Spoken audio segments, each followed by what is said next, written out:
Un agradecimiento especial a los patrocinadores de estos videos: ACRT, Oscar Barragán Guerrero, Mauricio Martínez, Ángel Valencia, César Iván, Tu Sabrosa Cumbia, Miguel Alvarado, Luis Enrique Mijares, Germán Aguas, Héctor David, Cato Adri, Robí Queda, Lord Leinax, Oscar Padilla, Shinark, Imam Martínez José, Enrique Vivaz, Pablo Gómez, Sebastián Galeano, Juan Manuel Cruz, Javi Iruchis, Alejandro Tapia, Bok Dakovic, Fabnian, Franz H., Christoph 55, Fernando Santos, Matías Bounó, Laura Carrillo, Cristian Paternina, Ronald Colmenares, Francisco Domínguez, Osvaldo Núñez, Enzo Salazar, Dave Zippet, Albert 117, Juan José Sánchez, Enrique Corona, Flores Alexis, Faldemor, Quito Caricaturas, Chris Underwater, Leo Javi, Naji Kaelum, Joel Carrillo, Yuki Nagato y Agustín Reyes. De igual manera, un gran agradecimiento a los superchats de Fernando Quirós. Su apoyo es incondicional para que este canal siga adelante. Si tú también quieres apoyar el canal de tu tío el Batsy, además de tu comentario y tu like, recuerda que puedes suscribirte a los miembros del canal desde 20 pesitos, o bien hypear el video de tu elección en la nueva pestaña que aparece al lado de los comentarios de YouTube. Eso me ayudaría muchísimo. Espero que disfrutes la siguiente narración. Tercera parte. El abismo. Ellos le dijeron: «Pues tú, ¿qué señales haces para que veamos y creamos?». Juan 6:30. Cierta vez, un comandante de brigada destacado en Vietnam estableció un concurso destinado a que su unidad completara los 100,000 enemigos muertos. El premio era una semana de permiso, con todas las comodidades, en la propia residencia del coronel. Newsweek, 1969. Pero yo les digo que ustedes me han visto y no me creen. Juan 6:36. Capítulo 1. Estaba parada frente al paso de peatones del puente Key, con los brazos sobre el prestil, moviéndose nerviosa, esperando mientras el denso tránsito discurría intermitentemente. A sus espaldas, en medio de un concierto de claxons y de una indiferencia de fricción de parachoques, se había puesto en contacto con Mary Jo. Le había mentido. «Sí, Regan está bien. A propósito, estaba planeando dar otra cena. ¿Cómo se llama aquel jesuita psiquiatra? He creído que podría invitarlo». Risas que venían de abajo. Era una pareja joven, con blue jeans, en una canoa alquilada.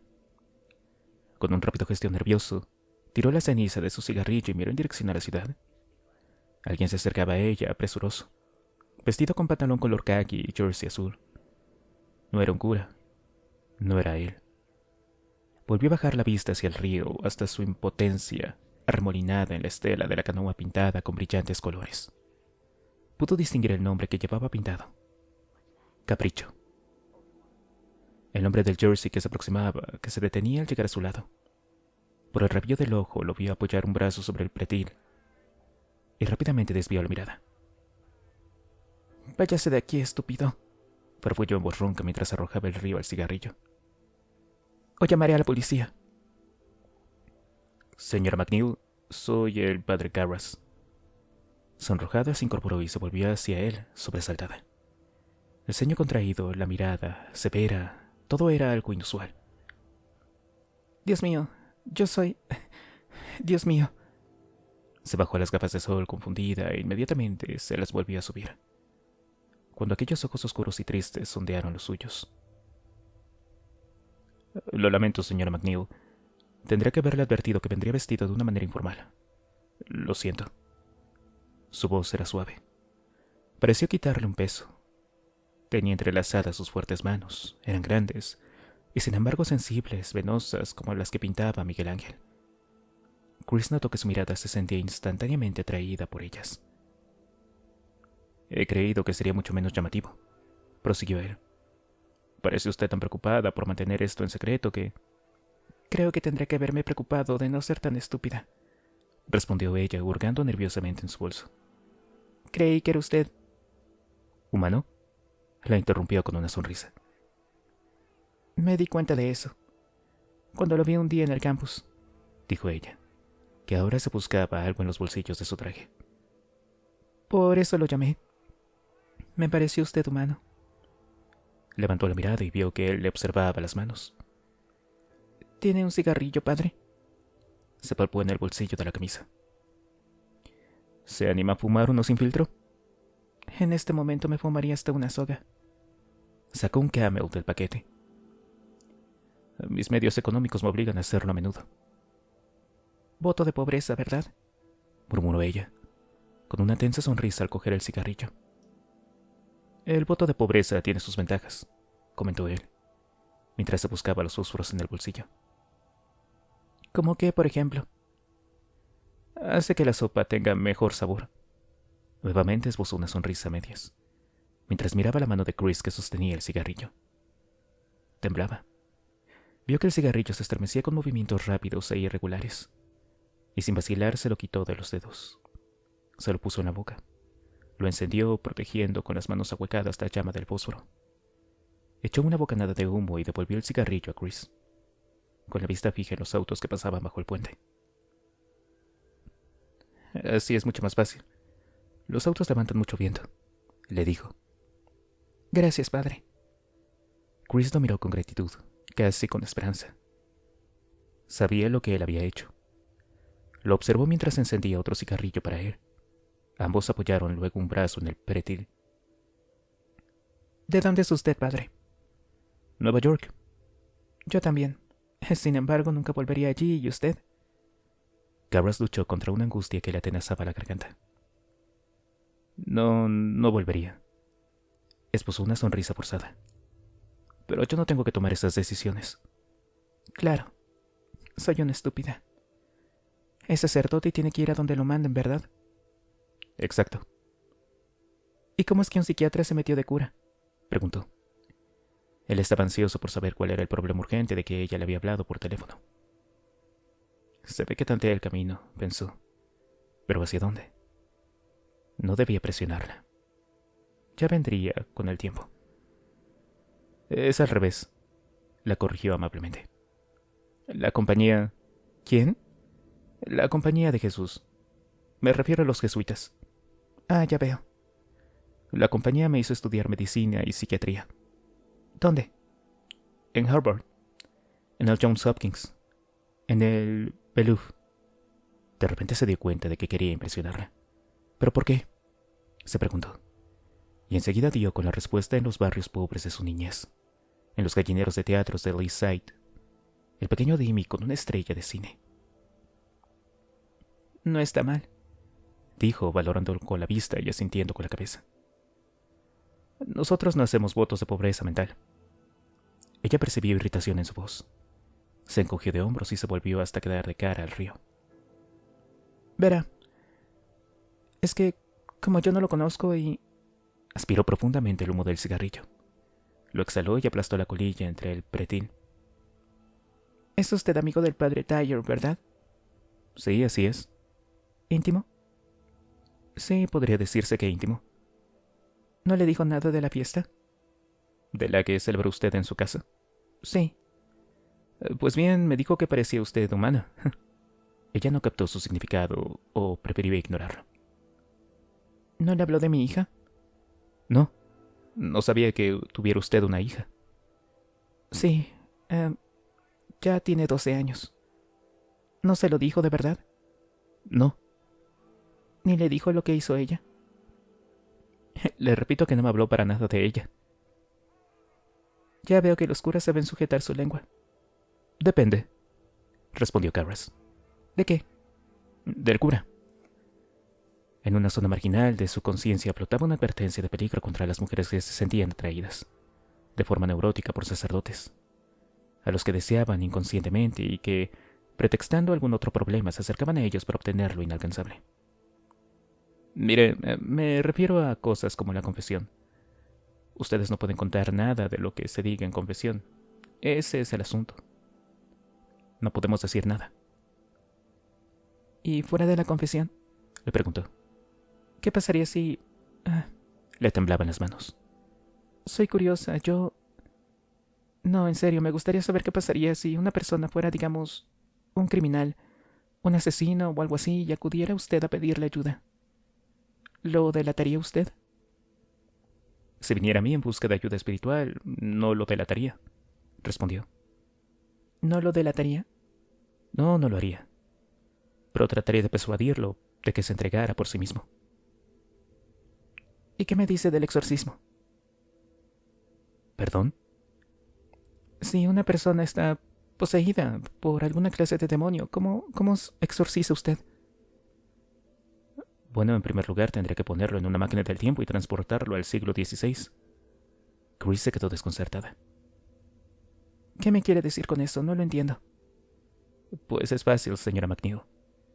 Quiero decirle que ya no suelen darse casos de estos. ¿Desde cuándo? Desde que se saben que existen las enfermedades mentales. Paranoia, doble personalidad. Todas esas cosas que me enseñaron en Harvard. Me está tomando el pelo. Su voz tembló impotente, confundida, y Kara se arrepintió de su ligereza. ¿Por qué lo hice?, se preguntó. No había podido contener su lengua. Mire, señora McNeil, le dijo en un tono más amable. Desde que entré en la compañía de Jesús no he conocido ni a un solo sacerdote que realizara un exorcismo en toda su vida. A ni uno. De nuevo contestó resuelto y sin pensar. Si Cristo hubiera dicho que tales personas eran esquizofrénicas, probablemente lo habrían crucificado 3 años antes. No me diga eso. Chris se puso una mano temblorosa ante las gafas oscuras, mientras se enronquecía su voz, a causa del esfuerzo hecho para dominarse. Pues bien, debo comunicarle, padre Karras, que pese a ello creo que alguien de mi familia, un ser muy querido, tal vez esté poseído por el demonio. Necesito un exorcismo. ¿Lo podría hacer usted? De pronto todo le pareció irreal a Karras. El puente aquí, Hot Shop, al otro lado del río, el tránsito. Chris McNeil, la estrella de cine. Mientras la miraba tratando de encontrar en su mente una respuesta, Chris se quitó las gafas, y Karras sintió un instantáneo y punzante sobresalto al ver una desesperada súplica en aquellos ojos fatigados. Se dio cuenta de que la mujer hablaba en serio. Padre Karras, se trata de mi hija, le dijo con angustia. Mi hija. Entonces, con más razón hay que olvidarse del exorcismo, señora McNeil, dijo finalmente el sacerdote en tono amable. ¿Por qué, Dios? No lo entiendo. Estalló con voz quebrada y enloquecida. Él la tomó por las muñecas en un intento de consolarla. En primer lugar, señora McNeil, le dijo con tono reconfortante, eso podría empeorar las cosas. ¿Pero por qué? El ritual del exorcismo es peligrosamente sugestivo. Podría inculcar la idea de tal posesión en alguien que no la tuviera, o si la tuviera podría contribuir a robustecerla. En segundo lugar, señora McNeil, la Iglesia, antes de aprobar un exorcismo, realiza una investigación para ver si puede ser garantizado. Y eso requiere tiempo. Mientras tanto, ¿No podría hacer el exorcismo usted por su cuenta?, suplicó ella. Le temblaba el labio inferior. Los ojos se le llenaban de lágrimas. Mire, cualquier sacerdote tiene el poder de exorcizar, pero debe contar con el consentimiento de la Iglesia y francamente muy rara vez lo concede. Por lo cual, ¿ni siquiera puede ir a ver a mi hija? Bueno, como psiquiatra sí, claro, podría, pero... Ella necesita un sacerdote, estalló Chris con las facciones contraídas por la ira y el temor. Ya lo he llevado con todos los psiquiatras del mundo, y ellos me envían a usted, y usted ahora me remite a ellos de nuevo y... Pero Dios mío, que no hay nadie que me quiera ayudar. Su alarido desgarrador se extendió sobre el río, de cuyas orillas levantaron el vuelo pájaros espantados. Por favor, por el amor de Dios, que alguien me ayude, exclamó de nuevo. Chris se arrojó sollozando convulsivamente sobre el pecho de Karras. Por favor, ayúdeme, padre. Ayúdeme. El jesuita la miró paternalmente y le acarició la cabeza, mientras los pasajeros de los autos atascados los observaban con momentáneo desinterés. Está bien, tranquila, susurró Garras dándole golpecitos en el hombro. Quería calmarla, frenar su histeria. Mi hija. Era ella la que necesitaba ayuda psiquiátrica. Está bien, señora McNeil. Iré a verla, se lo prometo. Dijo finalmente. En silencio la acompañó a su casa, dominado por una sensación de irrealidad, pensando en la conferencia que daría el día siguiente en la Facultad de Medicina de Georgetown. Aún tenía que preparar las notas. Subieron por la escalinata exterior. Garras echó una mirada en dirección a la residencia de los jesuitas y pensó que se perdería la cena. Eran las 6:10. Miró a Chris cuando introdujo la llave en la cerradura. Ella titubeante se volvió hacia el sacerdote. Padre, ¿necesitará ornamentos sacerdotales? Cuán infantiles e ingenuas resultaban aquellas palabras. Sería demasiado peligroso por el momento, le respondió. Ella sintió y abrió la puerta. Entonces fue cuando Garras sintió una señal de peligro que le dio escalofríos. Era como si su sangre corriera hielo. ¿Padre Garras? Él levantó la vista. Chris había entrado y mantenía la puerta abierta. Durante un momento permaneció indeciso, sin moverse, y luego bruscamente se adelantó y entró en la casa con la extraña sensación de que algo terminaba. Garras oyó un gran alboroto en la planta alta. Una voz profunda y atronadora. Vomitaba obscenidades. Amenazaba con furia, con odio, con frustración. Garras dirigió a Chris una rápida mirada. Ella, que lo observaba muda, se detuvo, y luego siguió andando. El camino tras ella subió las escaleras, y después de salvar el pasillo, llegaron al dormitorio de Regan. Carol estaba de espaldas, apoyado junto a la puerta del cuarto con la cabeza caída sobre sus hombros cruzados. Cuando el criado alzó lentamente la vista hacia Chris, Garras notó en sus ojos desconcierto y terror. La voz que se oía en el dormitorio, ahora que se hallaba en él, era tan potente que casi parecía amplificada por medios electrónicos. No se deja poner las correas, dijo Carol a Chris, con voz quebrada. Vuelvo enseguida, padre, dijo Chris al sacerdote. Garras debió alejarse por el corredor, hasta su dormitorio. Luego se volvió hacia Carl. El suizo lo miraba de hito en hito. ¿Es usted sacerdote?, preguntó Carl.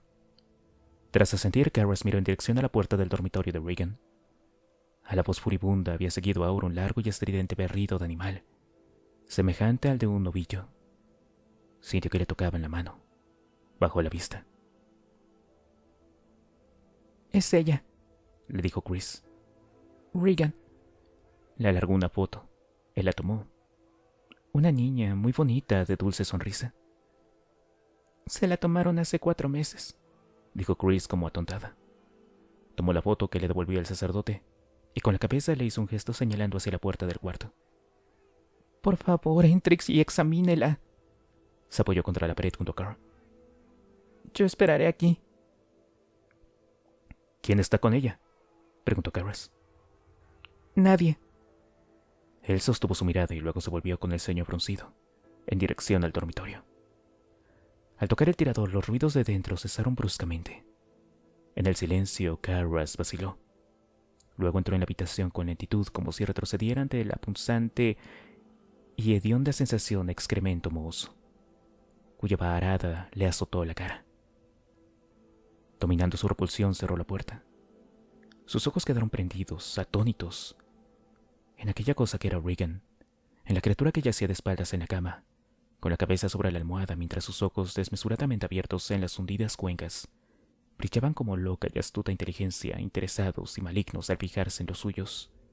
Al observarlo atentamente ante aquel rostro esquelético, aquella horrible y maligna máscara, Garras dirigió la vista hacia el pelo enmarañado, hacia los brazos consumidos, hacia el estómago dilatado, que sobresalía grotescamente. Luego de nuevo hacia aquellos ojos que lo miraban, que lo atravesaban, que lo seguían cuando él se acercó a una silla junto a la ventana. «Hola, Regan», dijo el sacerdote en tono amistoso y cálido.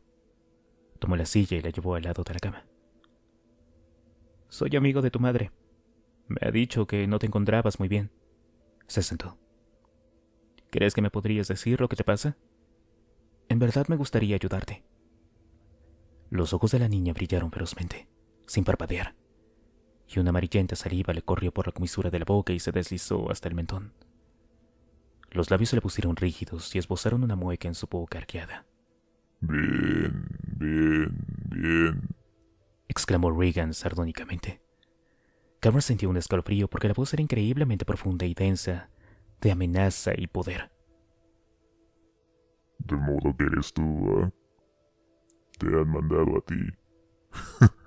Bueno, no tenemos que temer nada de ti en absoluto. En efecto, soy tu amigo, Regan, y me gustaría poder ayudarte, dijo Garrus. Entonces empieza por aflojar estas correas, gruñó Regan. Había levantado las muñecas y Garrus pudo ver que estaban sujetas con una correa doble. ¿Te molestan?, le preguntó. Mucho. Son una molestia infernal. Sus ojos brillaron astutos. Garrus vio los rasguños de su cara, las grietas de sus labios que al parecer se había mordido. Temo que te puedas hacer daño a ti misma, Regan. Yo no soy Regan, rugió, manteniendo la horripilante sonrisita que ahora le pareció a Garrus una expresión permanente. Ah, claro. Bien. Entonces creo que deberíamos presentarnos. Yo soy Damian Garrus, dijo el sacerdote. ¿Quién eres tú? el demonio. Bien, muy bien, asintió Garrus. Podemos pues hablar entonces. ¿Sostener una pequeña charla, Garrus? Si quieres. Muy buena para el alma. Pero te darás cuenta de que no puedo hablar libremente si estoy atado con estas correas. Me he acostumbrado a hacer ademanes. Regan seguía diciendo tonterías. Como sabes, he pasado mucho tiempo en Roma, querido Garrus. Ahora afloja un poco estas correas. Qué precocidad de lenguaje y pensamiento, pensó Garrus. Se inclinó hacia adelante en su silla, con interés profesional. Así que dices que eres el demonio, ¿eh? Preguntó.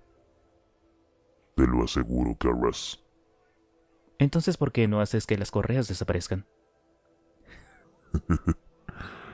Eso sería un despliegue de poder demasiado vulgar. Demasiado burdo. Después de todo, soy un príncipe. Emitió una risa ahogada. Prefiero siempre la persuasión, Garrus. La unión, el trabajo en comunidad. Más aún si yo mismo me quitara las correas, amigo mío, te haría perder la ocasión de hacer un acto de caridad. Pero un acto de caridad es una virtud y eso es precisamente lo que el demonio querrá evitar, ¿no? De modo que de hecho te ayudaría si no te aflojara las correas. A menos que no fueras de verdad el demonio. En ese caso tal vez desataría las correas. Eres astuto como un zorro, Garrus. Si pudiera estar aquí Herodes para disfrutar esto. ¿Qué Herodes?, preguntó Garrus con los ojos entornados. Hacía un juego de palabras, aludiendo a Cristo, que había llamado zorro a Herodes. Hubo dos Herodes, como ya sabrás. ¿Te refieres al rey de Judea? Al tetrarca de Galilea. Espetó con furia y punzante desdén. Luego bruscamente volvió a sonreír y a hablar en voz siniestra. ¿Ves cómo me han alterado estas condenadas correas? Quítamelas. Y te adivinaré el futuro. Muy tentador, ¿eh? Es mi fuerte. Pero ¿quién me asegura que puedes adivinar el futuro? Yo soy el diablo, Garrus. Sí, ya me lo has dicho. Pero no lo has probado. ¿Que acaso no tienes fe? Garrus irguió. ¿En qué? En mí, querido Garrus. En mí. En los ojos de Regan bailaba algo maligno y burlón. Todas estas pruebas, todos estos signos en el cielo. Bueno, me conformo con algo muy simple, si es que a eso te refieres. Por ejemplo, el demonio lo sabe todo, ¿no es verdad? No. Casi todo, Garrus. Casi todo. ¿Ves? Dicen que soy orgulloso. Pues no es cierto. Dime qué te traes entre manos, zorro. Los ojos amarillentos inyectados en sangre brillaban taimados. Me ha parecido que podríamos verificar el caudal de tus conocimientos. Ah, sí. El lago más grande de Sudamérica. Lo atacó Reagan por sorpresa con los ojos saltándole de júbilo. Es el Titicaca en Perú. Suficiente prueba, Carras. No. Tendré que preguntar algo que solo el demonio podría saber. Por ejemplo, ¿dónde está Reagan? ¿Lo sabes?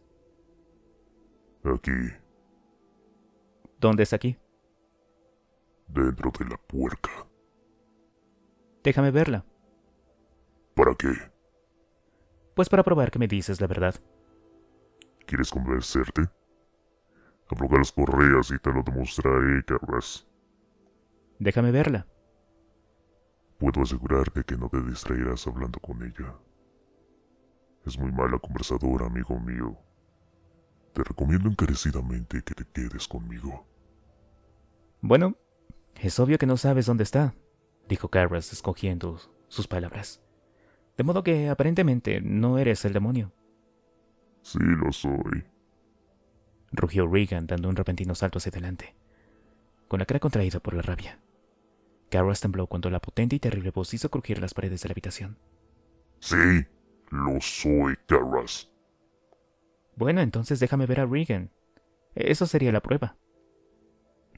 Te lo demostraré entonces. Voy a leer tu mente. Piensa en un número del 1 al 10. No, eso no me probaría absolutamente nada. Tengo que ver a Reagan. Bruscamente la muchacha emitió una risita sofocada mientras de su garganta se retrepaba en la cabeza de la cama, algo inusual. No. No, nada serviría de prueba, Carras. Qué genial, extraordinario, ¿no? Mientras tanto, procuremos mantenerte convenientemente engañado. Después de todo, no quisiéramos perderte. ¿Quiénes son nosotros? Tanteó Carras. Somos un pequeño grupo aquí dentro de la cerda. Dijo asintiendo. Una pequeña e impresionante multitud. Más adelante puedo encargarme de hacer unas discretas presentaciones si así lo deseas. Pero ahora siento un picor terrible y no puedo rascarme. ¿Podrías aflojarme una correa solo un momento, Carras? No. Dime dónde te pica y yo te rascaré. Astuto, ¿eh? Muy astuto. Muéstrame a Reagan y quizás entonces te aflojaré una correa, ofreció Carras. Si es que bruscamente se echó hacia atrás, espantado al contemplar aquellos ojos llenos de terror, al ver aquella boca que se abría desmesuradamente en una silenciosa petición de ayuda. Pero de inmediato la entidad de Reagan se esfumó en una rápida y borrosa remodelación de facciones. ¿No vas a quitarme estas correas? Preguntó con voz salamera, con evidente acento británico. De pronto, retornó la personalidad diabólica. ¿Podría ayudar a un viejo sacristán, padre? Graznó, y luego riendo se echó la cabeza hacia atrás. Carras permanecía sentado y aturdido. Sentía de nuevo las manos glaciales en su nuca, ahora más concretas, más firmes. La cosa Reagan interrumpió su sonrisa y lo miró con ojos provocativos. A propósito, tu madre está aquí con nosotros, Carras. ¿Quieres dejarle un mensaje? Me ocuparé de que lo reciba. Carras tuvo que saltar de la silla para esquivar un chorro de vómito. Le salpicó una parte del jersey y una de la mano. Súbitamente pálido, Carras miró hacia la cama. Reagan se reía jubilosa. Por la mano del sacerdote se deslizaba sobre la alfombra el producto del vómito. Si eso es verdad, dijo Carras turbado. Entonces debes de saber el nombre de pila de mi madre, ¿no? ¿Cuál es? La cosa Reagan emitió un sonido sibilante mientras sus ojos desorbitados lanzaban destellos y su cabeza se agitaba con movimientos ondulantes, como los de una cobra. ¿Cuál es? Reagan lanzó un furioso mugido, como un becerro que hizo vibrar los cristales de la ventana, y puso los ojos en blanco. Carras la contempló por un momento. El mugido continuaba. Luego se miró la mano y salió de la habitación. Chris se apartó rápidamente de la pared en que se apoyaba y contempló, aconjonada, el jersey del jesuita. ¿Qué fue lo que ocurrió? ¿Ha vomitado Reagan? ¿Tiene una toalla, señora McNeil?, le preguntó Carras. El baño está aquí mismo, contestó enseguida, señalando hacia una puerta del vestíbulo. Carl, cuídalo un momento, le ordenó Chris mientras seguía al sacerdote hasta el baño. Lo lamento mucho, exclamó agitada mientras sacaba una toalla de un tirón. El jesuita se acercó al lavabo. Dígame, ¿le han dado algún tranquilizante? Chris abrió los grifos. Sí, Librium. Quítese el jersey, lo lavaremos. ¿Qué dosis?, preguntó él mientras se lo quitaba con la mano izquierda limpia. Espere, yo lo ayudaré. Le tiró del jersey por la parte de abajo. Hoy le hemos dado 400 miligramos, padre. ¿400?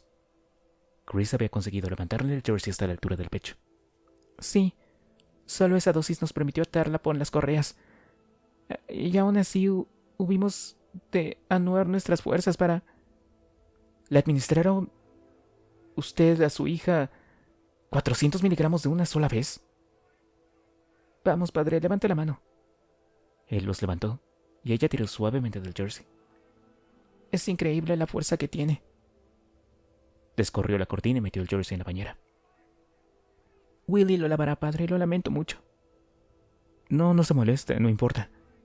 Se desabrochó la manga derecha de su almidonada camisa blanca y se la arremangó hasta dejar al descubierto un brazo velludo, fuerte y musculoso.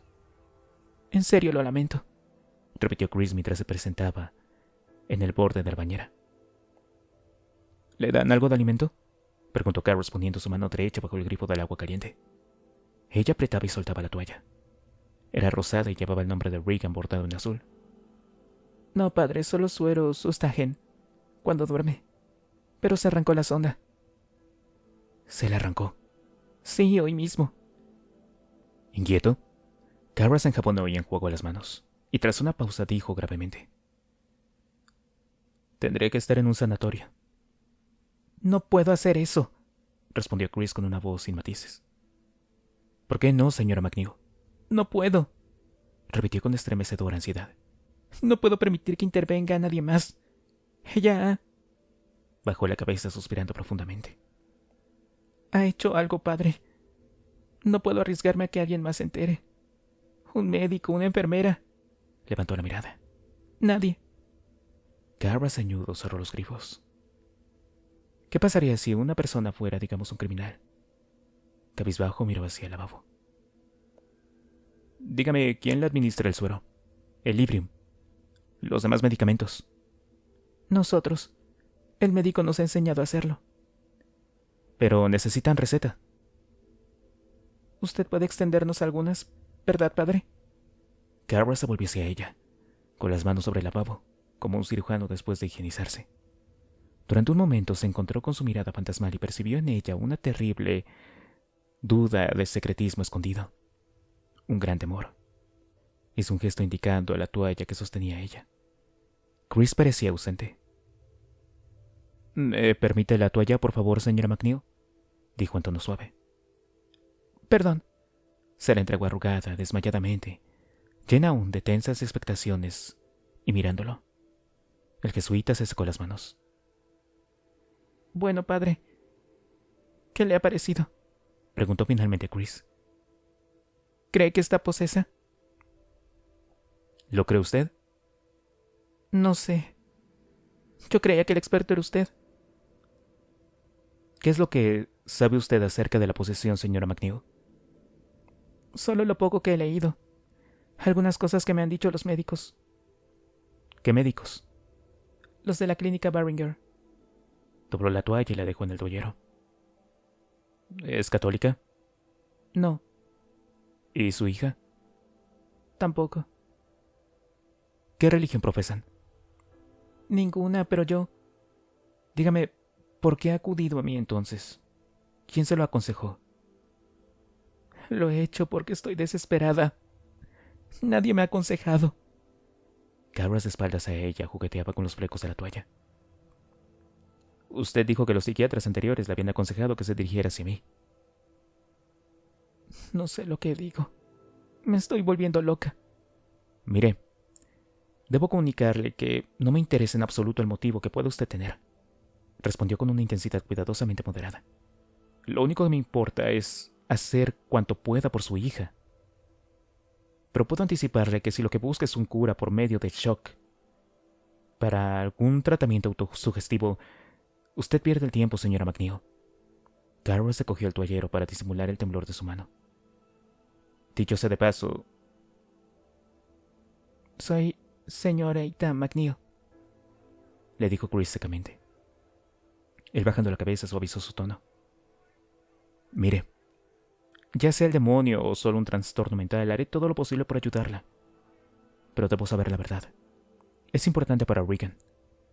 En este momento ando tientas en un estado de ignorancia, lo cual no es nada extraño ni anormal en mí, sino mi condición habitual. ¿Por qué no salimos de este baño y vamos a algún lugar donde podamos conversar? ¿Quiere? Se había vuelto hacia ella con una tenue y cálida sonrisa reconfortante.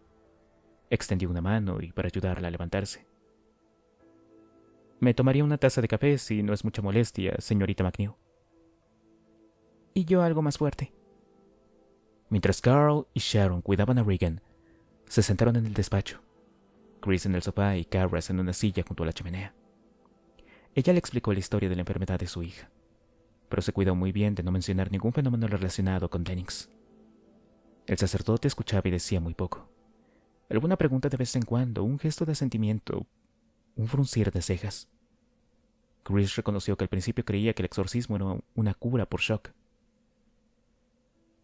Ahora no lo sé, dijo sacudiendo la cabeza al tiempo que mantenía sus pecosos dedos nerviosamente entrelazados sobre la falda. Honestamente no lo sé.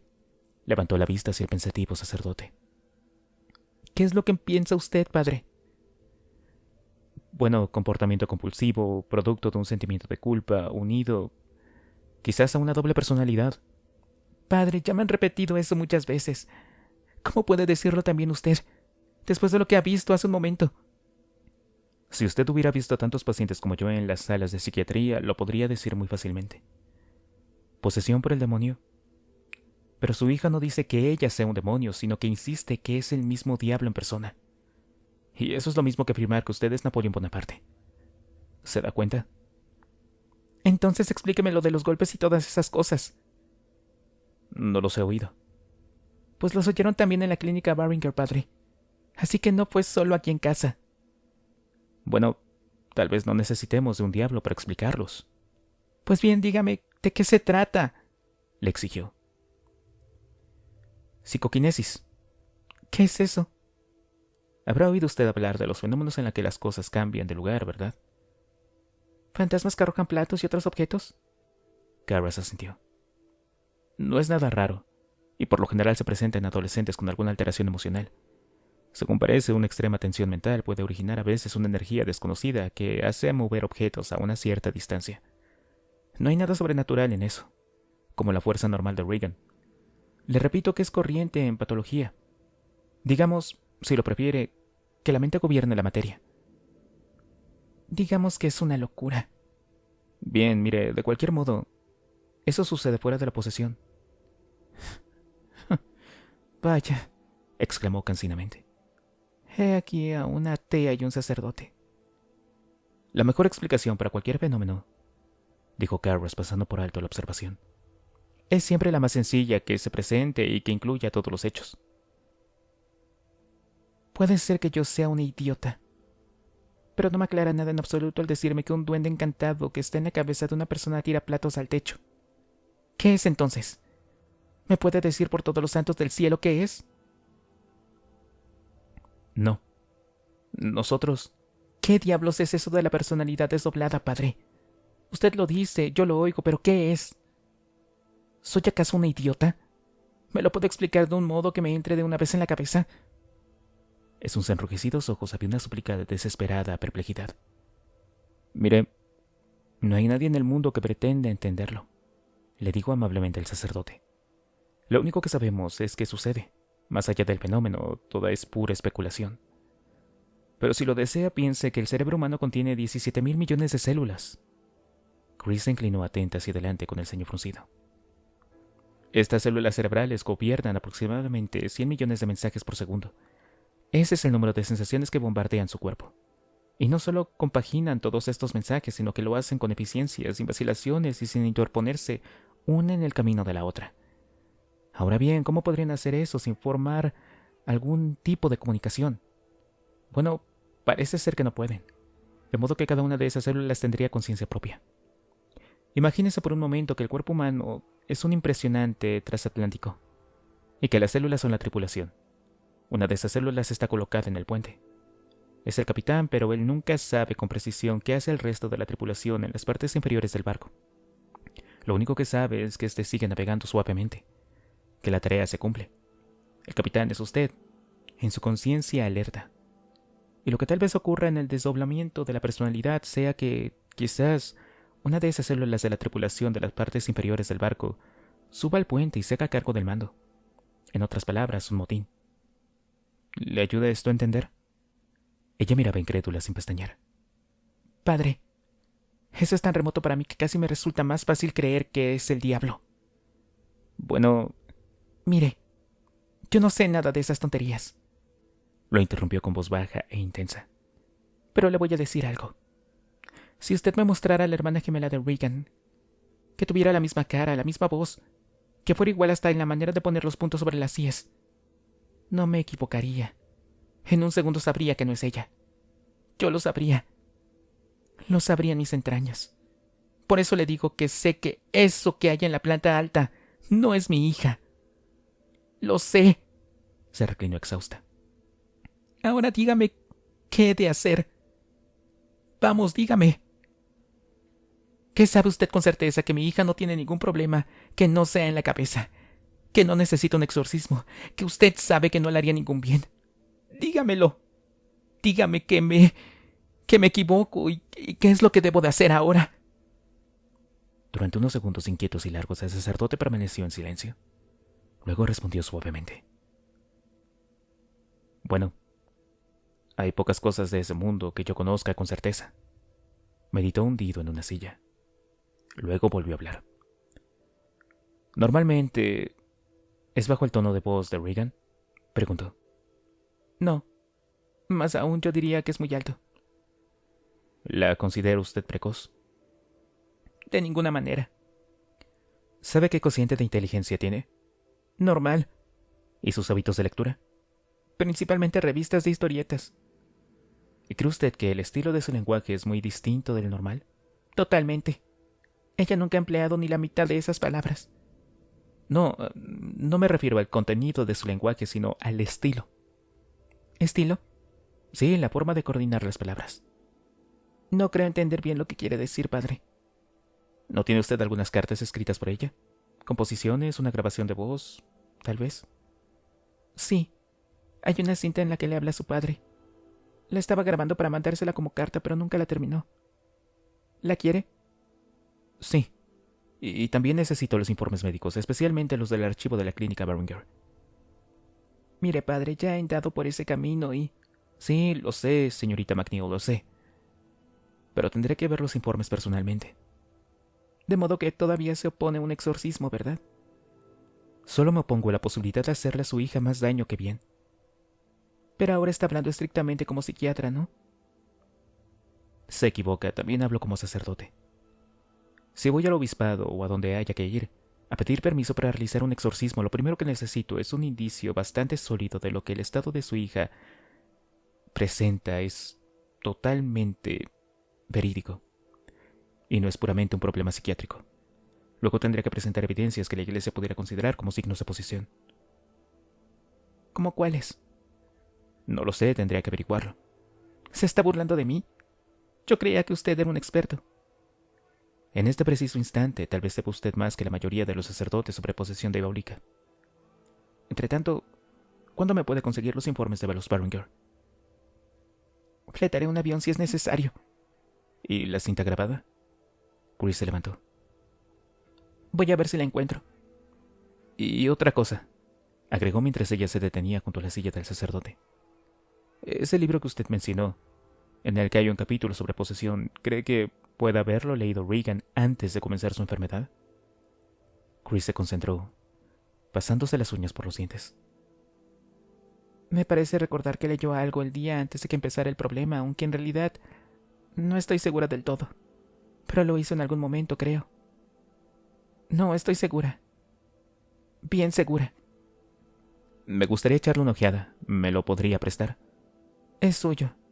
Lo sacaron de la biblioteca de los jesuitas y ya venció el plazo de préstamo para la lectura. Se lo traigo enseguida, añadió mientras se dirigía al despacho. Creo que la cinta está en el sótano. Voy a ver. No tardaré. Carras se sintió ausente, con la mirada fija en un dibujo de la alfombra. Tras algunos minutos se levantó.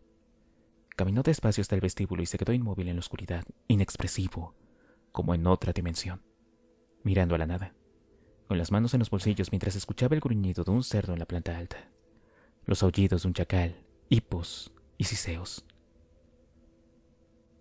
¡Ay, está usted aquí! Creí que seguía en el despacho. Garrett se volvió al tiempo que Chris encendía la luz. ¿Se va?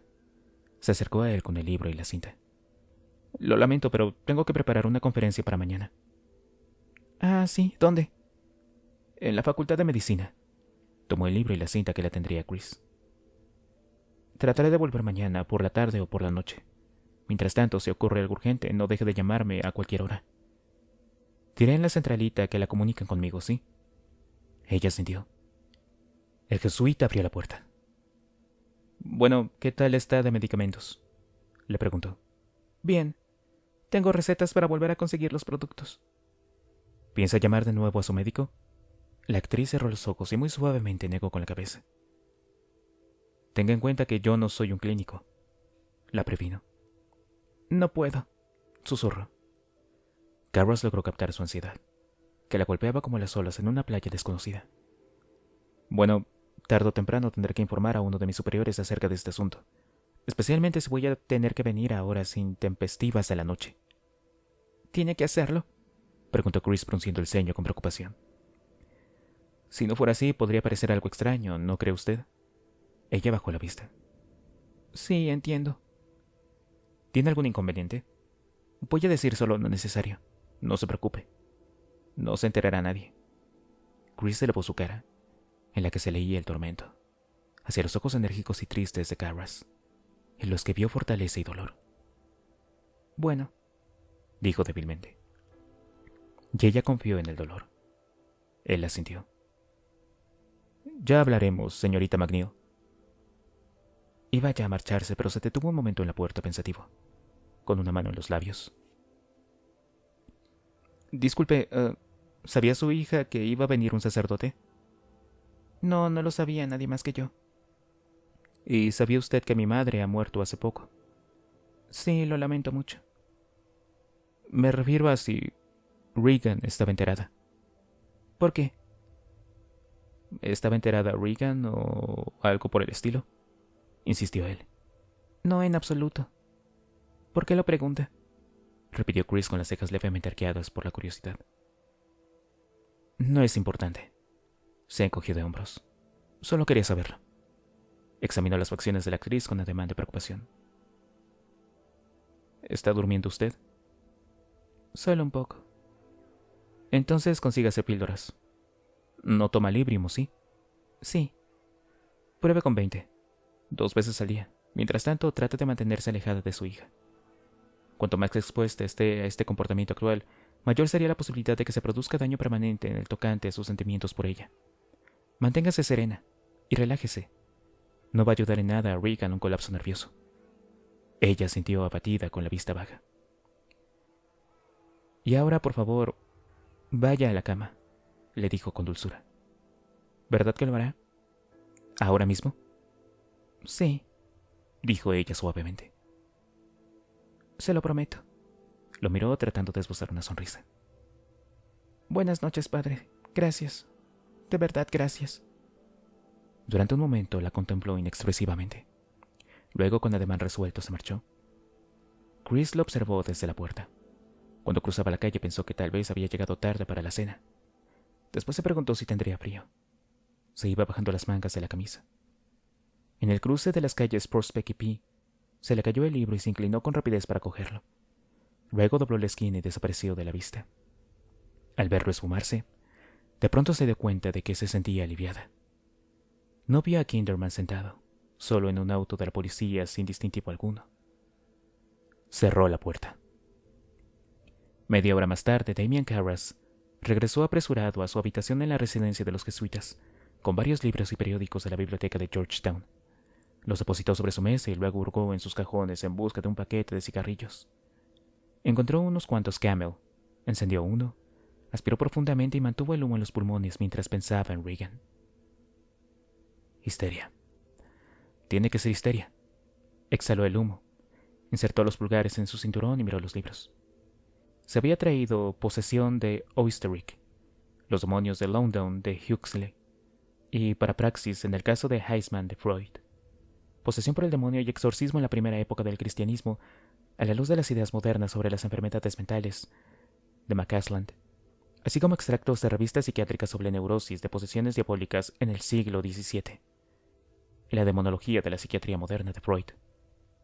El jesuita se tocó la frente, luego se miró los dedos y frotaba el sudor que se apegaba entre ellos. Se dio cuenta de que su puerta estaba abierta. Atravesó la habitación para cerrarla. Luego fue a la biblioteca en busca de su edición, encuadernada en rojo del ritual romano, compendio de ritos y oraciones. Apretando el cigarrillo entre los labios, miró por entre el humo, con los ojos entreabiertos. Buscó, en las reglas generales para los exorcistas, los signos de la posesión demoníaca. Al principio leyó por encima, pero luego empezó a hacerlo con más lentitud. El exorcista no debe creer de inmediato en una persona si dice que está poseída por un espíritu maligno, sino que debe asegurarse de que los signos por los cuales un poseso se distingue de otro que sufre alguna enfermedad mental, especialmente de carácter psicológico. Los signos de la posesión pueden ser los siguientes: habilidad para hablar con cierta facilidad en un idioma extraño o entenderlo cuando lo habla otro, facultad de predecir el futuro o adivinar hechos ocultos, despliegue de poderes que van más allá de la edad o condición natural del sujeto, y otros varios estados que considerados en conjunto constituyen la evidencia. Garras, metido durante un rato, después apoyó contra la estantería y leyó el resto de las instrucciones.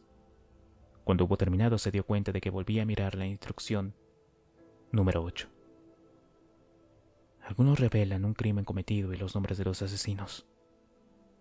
Levantó la vista al oír un golpe en la puerta. ¿Damian? Sí, entre. Era Dyer. Chris MacNeil quería hablar contigo. ¿No la has visto? ¿Cuándo? ¿Esta noche? No, esta tarde. Ah, sí, ya he hablado con ella. Está bien, dijo Dyer. Solo quería asegurarme de que había recibido el mensaje. El diminuto sacerdote que paseaba por la habitación tocando los objetos como un enanito en una tienda de varijijas. ¿Necesitas algo, Joe? Preguntó Garras. ¿No tendrás un caramelo de limón, o sí? ¿Qué? He buscado por todas partes y nadie tiene. Me tomaría uno muy a gusto, dijo mientras seguía paseándose por el cuarto. Cierta vez me pasé un año escuchando confesiones de niños y curé a un adicto a los caramelos de limón. Me contagió la manía. Dichos entre nosotros, yo creo que había formado un hábito. Levantó la tapa de la lata para mantener húmedo el tabaco, en la que Garras tenía guardadas unas nueces de alfonsijo. ¿Qué guardas aquí? ¿Porotos mexicanos? Garras se volvió hacia la biblioteca buscando un libro. Mira, Joe, tengo que... ¿No te ha parecido encantadora, Chris? Lo interrumpió Dyer, dejándose caer sobre la cama. Se estiró cuán largo era, con las manos cómodamente entrelazadas bajo la nuca. Regia mujer. ¿Han hablado? Sí, hemos hablado, contestó Garras, tomando un volumen de tapas verdes titulado Satán, colección de artículos y ensayos sobre la posesión católica, original de varios teólogos franceses. Lo llevó hasta su mesa. Mira, Joe, de veras tengo que... Sencilla, realista, sin rebuscamientos, ¿no? Continuó Dyer. Joe, tengo que preparar una conferencia para mañana, dijo Garras mientras dejaba los libros en la mesa. Sí, está bien. Pero quería preguntarte algo. Tengo un guión basado en la vida de San Ignacio de Loyola. El título es Valeroso Jesuita en Marcha. ¿Qué te parece si se lo presentas a Chris MacNeil y... ¿Te vas a ir o no? Lo aguijoneó Garras aplastando la colilla de su cigarrillo en un cenicero. ¿Te aburro acaso? Tengo que trabajar, Joe. ¿Y quién diablos te lo está impidiendo, Damian?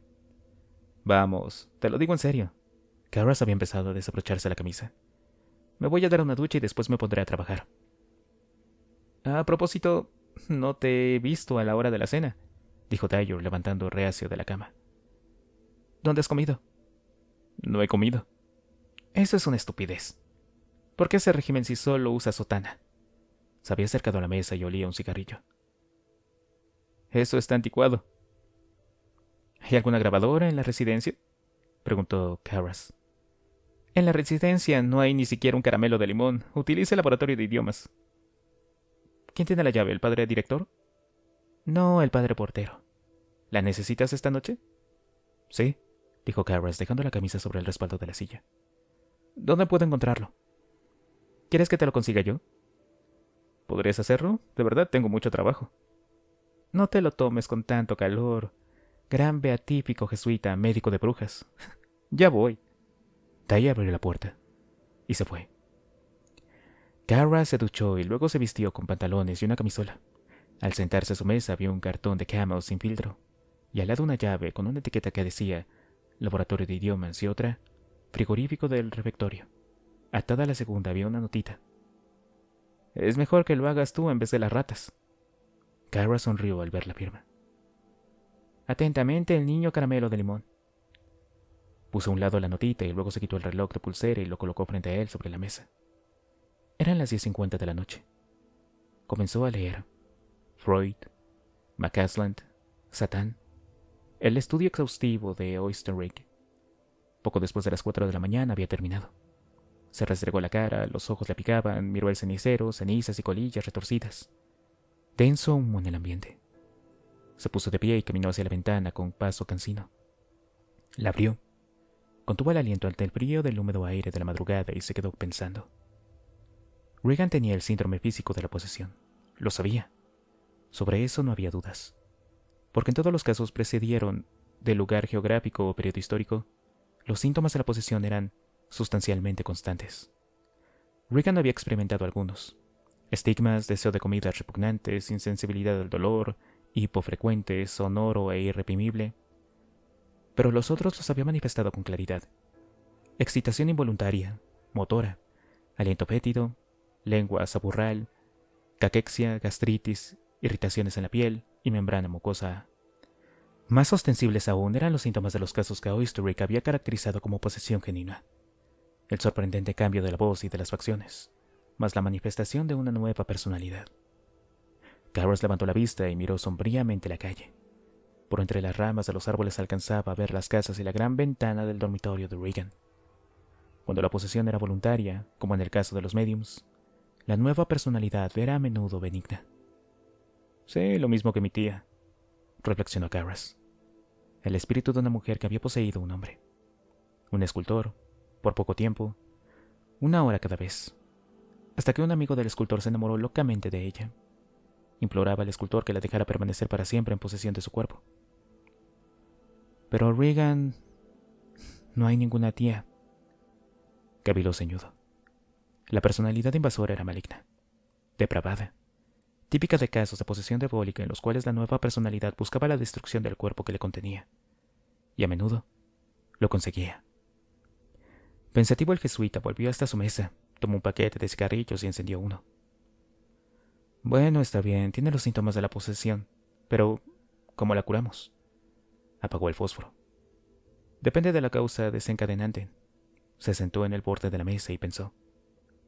Las monjas del convento de Lisle, posesas, en la Francia de comienzos del siglo XVII, habían confesado a sus exorcistas que, mientras estaban en estados de posesión, habían asistido regularmente a orgías satánicas.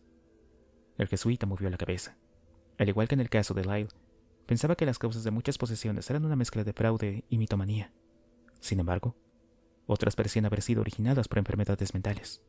Paranoia, esquizofrenia, neurastenia, psicastenia, y este era el motivo por el que la Iglesia había recomendado durante mucho tiempo que el exorcista trabajara en presencia de un psiquiatra o un neurólogo. Pero no todas las posesiones tenían causas tan claras. Muchas habían llevado a Oysterreek a caracterizar la posesión como una alteración separada, totalmente única, a descartar la socorrida etiqueta de desdoblamiento de personalidad, que la psiquiatría usa como un sinónimo igualmente velado de los conceptos de demonio y espíritu de los muertos. Karras se rascó con un dedo la arruga junto a la nariz. Según Beringer le había dicho Chris, la alteración de Regan podría ser causada por su gestión, por algo relacionado con la histeria. Y Karras opinó que era posible. Creía que la mayor parte de los casos que había estudiado habían sido causados precisamente por estos dos factores. Seguro, en primer lugar porque afecta sobre todo a las mujeres, y en segundo lugar porque todos esos brotes epidémicos de posesión, bueno, surgieron de repente al mismo tiempo. Y luego los exorcistas frunció el ceño. A menudo ellos mismos fueron víctimas de la posesión. Pensó en Longton, en Francia, el convento de las monjas ursulinas, de los 4 exorcistas que fueron enviados allí para encargarse de una epidemia de posesiones. 3, los padres Lucas, Lactante y Tranquil, no solo quedaron posesos, sino que murieron enseguida, al parecer de shock. Y el cuarto, el padre Sorin, que tenía 33 años en ese momento, quedó loco hasta los 25 restantes años de su vida. Hizo un gesto afirmativo para sí mismo. Si el trastorno de Regan era histérico, si el origen de la posesión era puramente sugestivo, la fuente de la sugestión solo podría ser el capítulo de ese libro sobre brujería. El capítulo sobre posesión. ¿Lo habría leído? Estudió las páginas con atención. Parecía haber una asombrosa similitud entre cualquiera de esos detalles y el comportamiento de Regan. Eso podría probarlo. Podría. Encontró algunas correlaciones. El caso de una niña de 8 años, en cuya descripción se decía que berreaba igual que un toro, con voz ronca y atronadora. El caso de Helen Smith, que había sido tratada por el gran psicólogo Flournoy. La descripción que hiciera del cambio de su voz y facciones, cambio que se producía con la rapidez de un relámpago, para convertirse después en las de una variedad de personalidades. Un caso en Sudáfrica dado a conocer por el renombrado etnólogo Junot. La descripción que hiciera de una mujer que había desaparecido de su casa una noche y fue encontrada la mañana siguiente atada por finas lianas a la copa de un árbol muy alto y que se deslizó por el árbol cabeza abajo silbando, sacando y metiendo rápidamente la lengua en la boca, lo mismo que una serpiente. Luego había quedado colgado, suspendida durante un rato, hablando en un idioma que nadie había escuchado nunca. El caso de Joseph y Theobald Bernard, de 8 y 10 años, respectivamente, que yacían sobre sus espaldas y que de pronto empezaron a girar como trompos a una velocidad increíble. Había otras semejanzas y razones para sospechar que se trataba de una sugestión. La mención sobre la fuerza normal, la obscenidad del lenguaje y los relatos de posesión de los evangelios, los cuales eran la base, pensaba Carras, del curiosamente religioso contenido de los delirios de Regan en la clínica Barringer. Más aún, el capítulo mencionaba las sucesivas etapas de los ataques de posesión. La primera, la infección, consiste en un avance por el ambiente de la víctima. Ruidos, olores, objetos cambiando de lugar. La segunda, la obsesión, que es un ataque personal sobre el sujeto, tramando para inspirar terror, por medio del tipo de ultraje de un hombre, al cual puede infligirle con golpes y patadas. Los golpes, las cosas arrojadas, las agresiones del capitán Howdy. Tal vez lo haya leído. Pero Carras no estaba convencido. En absoluto. Ni Chris se había mostrado muy insegura acerca de esto. Caminó nuevamente hasta la ventana. Entonces, ¿cuál es la respuesta? ¿Posesión genuina? ¿Un demonio? Bajó la vista mientras agitaba la cabeza. No, de ninguna manera. No puede ser. ¿Fenómenos paranormales? Seguro, ¿por qué no? Demasiados observadores competentes los habían descrito. Médicos, psiquiatras. Hombres como Junot. Pero el problema es este. ¿Cómo interpreta uno estos fenómenos? Volvió a pensar en Oysterrick. Referencia a un hechicero de Altai, Siberia, poseso voluntariamente y examinado en una clínica mientras realizaba una acción aparentemente paranormal. Levitación. Poco antes su pulso había alcanzado los 100 latidos, y poco después asombrosamente los 200. Asimismo se observaron violentos cambios térmicos, y en la respiración, de modo que su acción paranormal estaba unida a la fisiología, era originada por alguna energía o fuerza corporal. Pero como prueba de una posesión, la iglesia quería fenómenos claros y exteriores que sugirieran. Se había olvidado de la terminología precisa. Miró, buscó pasando el dedo índice por la hoja de un libro que había sobre la mesa, y lo encontró. Fenómenos exteriores verificables que sugieran la idea de que se deben a la extraordinaria intervención de una causa inteligente ajena al hombre. ¿Sería ese el caso del hechicero?, se preguntó Carras. No. ¿Y ese es el caso de Regan? Buscó una página que había subrayado con lápiz.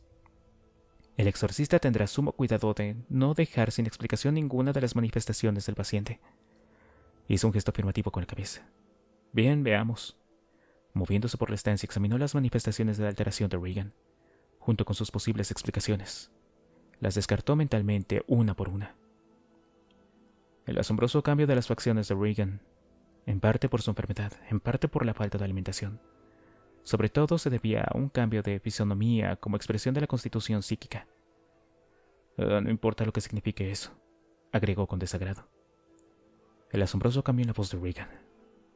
Aún tenía que oír la voz original, pero aunque hubiera sido suave como le dijera su madre, el gritar constantemente causaría tumefacción de las cuerdas vocales, lo cual degeneraría en una voz grave. El único problema era la portentosa tesitura de esa voz, porque aún admitiendo la tumefacción de las cuerdas parecía fisiológicamente imposible. Y sin embargo, en estados patológicos o de ansiedad eran poco corrientes los despliegues de fuerza paranormal a través de excesos de potencia muscular. ¿No podrían las cuerdas vocales y la caja de resonancia estar sujetas a los mismos efectos misteriosos? El metabolismo y la inteligencia de Regan ampliados repentinamente.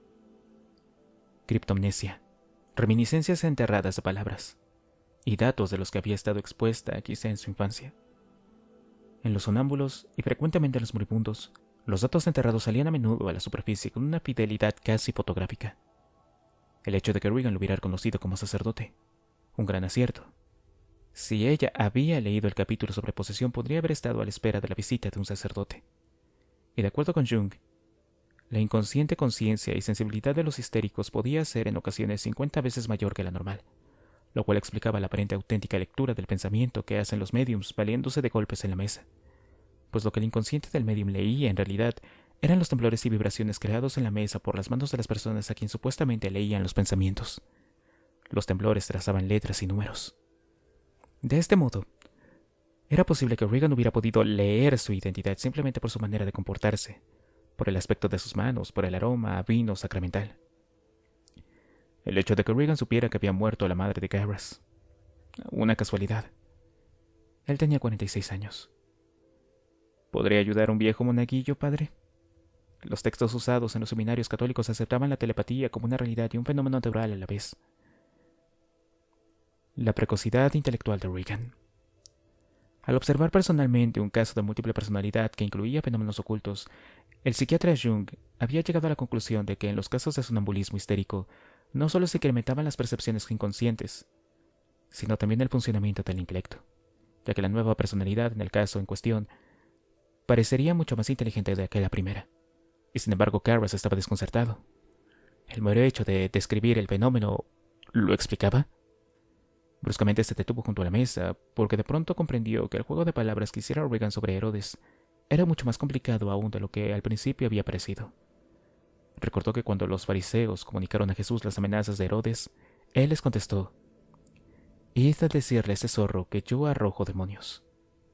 Por un momento miró la cinta grabada con la voz de Regan, luego se sentó a la mesa cansinamente. Encendió otro cigarrillo, exhaló el humo, pensó otra vez en los chicos Burner, en el caso de la niña de 8 años que había manifestado síntomas de posesión genuina. ¿Qué libro habría leído aquella niña que había permitido a su inconsciente fingir los síntomas con tal perfección? ¿Y cómo habían podido los inconscientes de las víctimas en la China comunicar los síntomas de los inconscientes de personas en Siberia, Alemania y África, de modo que los síntomas fueran siempre los mismos? A propósito, su madre está aquí con nosotros, Garras.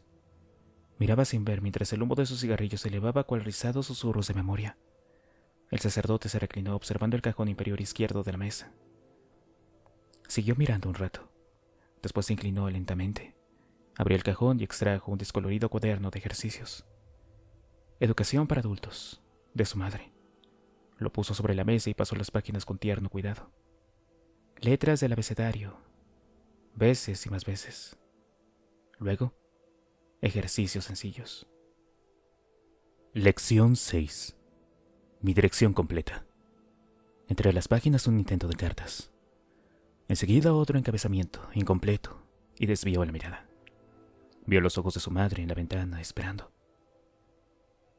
Domini non sum dignus.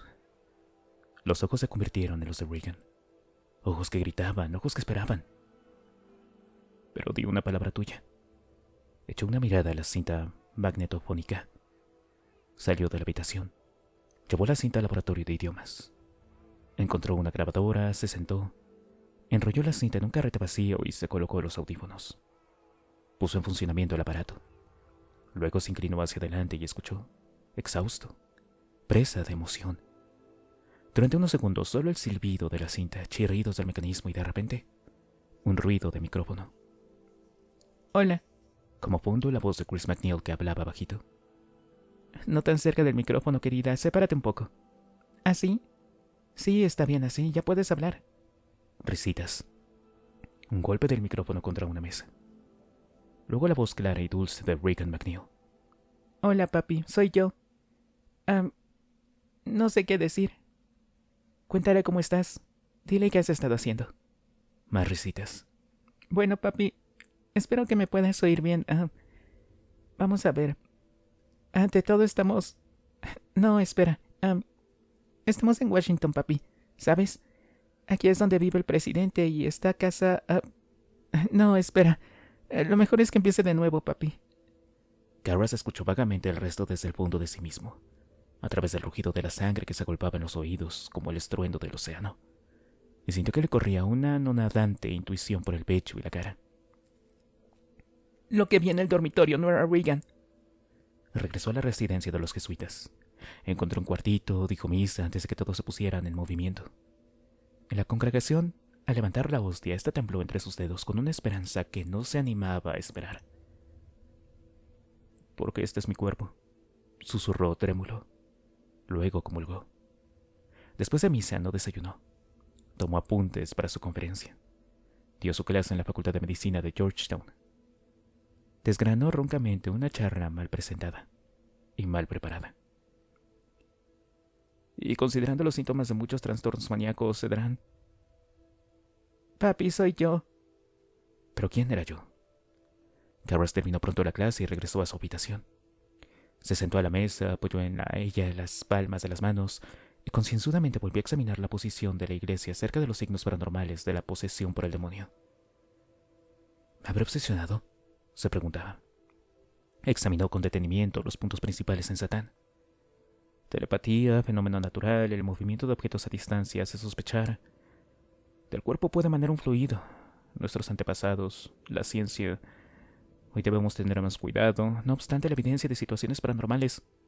Empezó a leer más lentamente. Todas las conversaciones mantenidas con el enfermo deben de ser cuidadosamente analizadas, ya que se evidencian el mismo sistema de sucesión de ideas o de hábitos lógico-gramaticales que muestra un estado normal. Se debe desconfiar de esa posesión. Garras suspiró profundamente, exhausto. Inclinó la cabeza. No hay caso, no le veo solución. Echó una mirada al grabado de la página opuesta. Un demonio. Su mirada se dirigía distraídamente a la inscripción que había debajo. Pazuzu. Garras cerró sus ojos. Algo andaba mal. Percibió como en una visión la muerte del exorcista. Los estertores finales, los mugidos, los siseos, los vómitos, los demonios que lo arrancaron de la cama del suelo, furiosos porque pronto moriría y quedaría fuera del alcance de sus tormentos. Y Lucas arrodillado junto a un lecho, rezando, pero cuando murió tranquilamente. Lucas asumió al instante la identidad de los demonios. Empezó a patear con rabia el cadáver aún caliente, el cuerpo arañado y destrozado, cubierto de vómitos y excrementos mientras 6 hombres fuertes trataban de reducirlo. Y no paró hasta que se llevaron al cadáver de la habitación. Garras lo vio. Lo vio claramente. ¿Podría ser? ¿Era posible imaginarlo? ¿Sería el ritual del exorcismo la única esperanza de Regan? ¿Debía abrir a él aquella caja de sufrimientos? Era como una obsesión. Tenía que intentarlo. ¿Pero cómo saber? Abrió los ojos. Las conversaciones con el enfermo deben de ser cuidadosamente... Sí, ¿por qué no? Si al descubrir que el estilo de lenguaje de Regan y el del demonio eran los mismos, se descartaban la posesión, a pesar de los fenómenos paranormales, tendremos que... Seguro, una sensible diferencia en el estilo significaría que probablemente sí hay una posesión. Se paseó por la habitación. ¿Qué más? ¿Qué más? Algo rápido, ella. Un momento. Se detuvo cabizbajo y con las manos cogidas entre sí por detrás. Ese capítulo del libro sobre brujería decía... Sí, decía que los demonios reaccionan invariablemente con furia cuando se hallan frente a la hostia consagrada o a reliquias con santos. Y al agua bendita. Eso mismo. Ella está. Iré y la rociaré con agua de grifo. Pero le diré que es agua bendita. Si reacciona como se supone que reaccionan los demonios, entonces sabré que no es una posesa. que sus síntomas provienen de la sugestión, que lo sacó del libro. Pero si no reacciona, significa que... ¿Posesión genuina? Tal vez. Febril empezó a buscar un hisopo. Willie lo hizo pasar. Ya al entrar miró hacia el dormitorio de Regan, gritos, obscenidades y sin embargo no con la voz profunda y áspera del demonio. Era más suave. Un claro acento inglés. Sí. La manifestación que había aparecido fugazmente la última vez que viera a Regan tal vez se habría ido. Carras miró a Willie, que seguía esperando. Ella observaba perpleja el cuello del clérigo y la indumentaria sacerdotal. Por favor, ¿dónde está la señorita McNeil?, le preguntó Carras. Willie hizo un ademán señalando hacia la parte alta. Muchas gracias. Se dirigió a la escalera, subió y vio a Chris en el vestíbulo. Estaba sentada en una silla junto al dormitorio de Regan con los brazos cruzados. Al acercarse el jesuita, Chris oyó el crujido de la sotana. Alzó la vista y rápidamente se puso de pie. Hola, padre. Estaba muy ojerosa y Carras frunció el ceño. ¿Ha dormido usted? Un poco. Carras agitó la cabeza con guisa de amonestación. La verdad es que no he podido, suspiró señalando con un gesto de cabeza hacia el cuarto de Regan. Ha estado haciendo eso toda la noche. ¿No ha vomitado? No. Lo agarró por una manga como si quisiera llevárselo a otro lado. ¿Vamos abajo donde podamos? No. Escuché, me gustaría verla. La interrumpió él amablemente. Resistió la imperiosa insistencia de ella por llevárselo de allí. ¿Ahora? Algo andaba mal, pensó Carras. Parecía tensa y temerosa. ¿Hay algún problema con que sea ahora?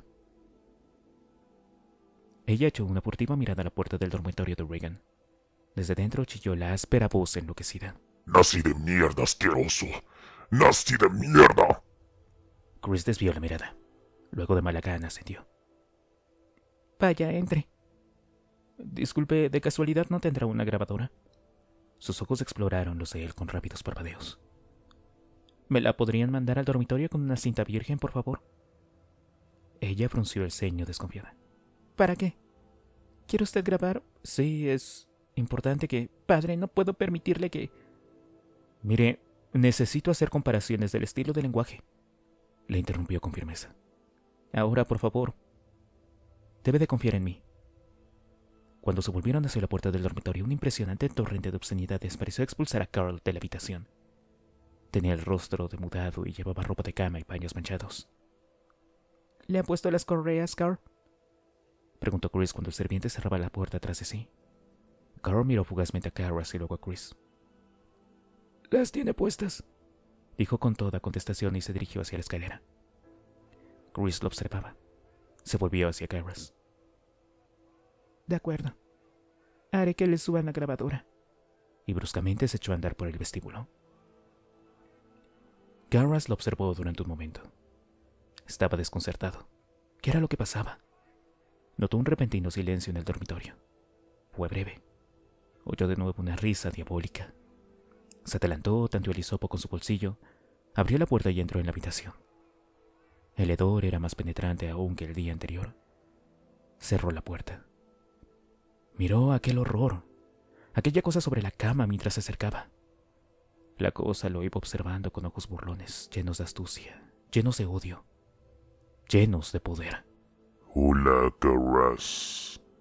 El sacerdote oyó el ruido de la diarrea que caía sobre el pantalón bombacho de plástico.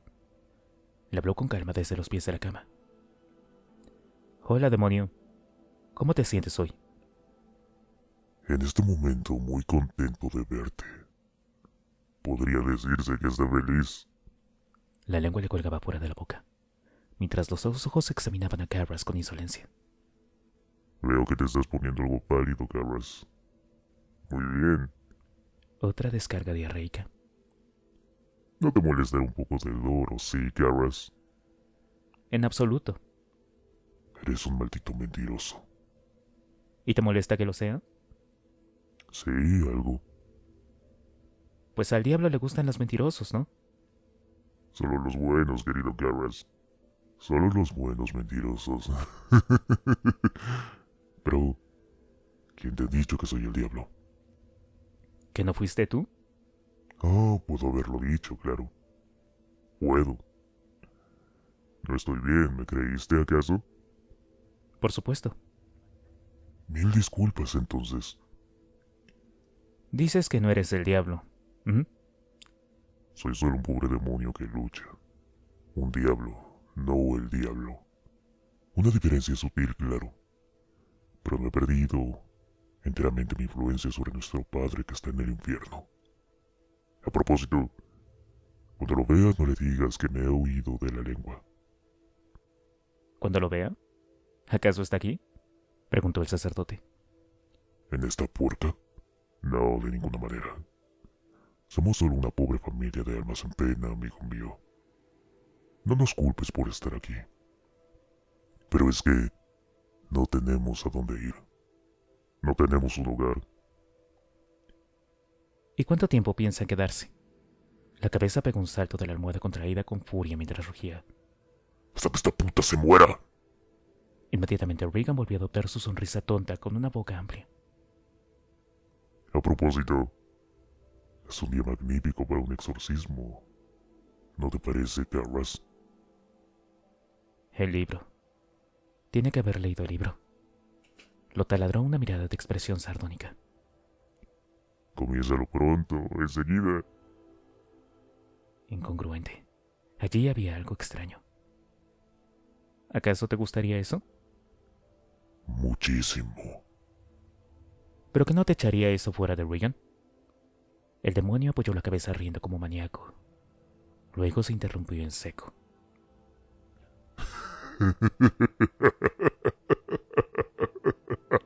Nos uniría. ¿A ti y a Regan?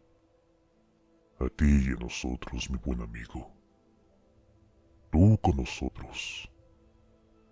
Desde lo más profundo de aquella garganta salió una risa ahogada. Carras lo miraba fijamente. Sentí unas manos sobre su nuca, frías como el hielo. Lo tocaban suavemente y después desaparecían. Será el miedo, pensó. ¿Pero miedo de qué? Sí, Carras.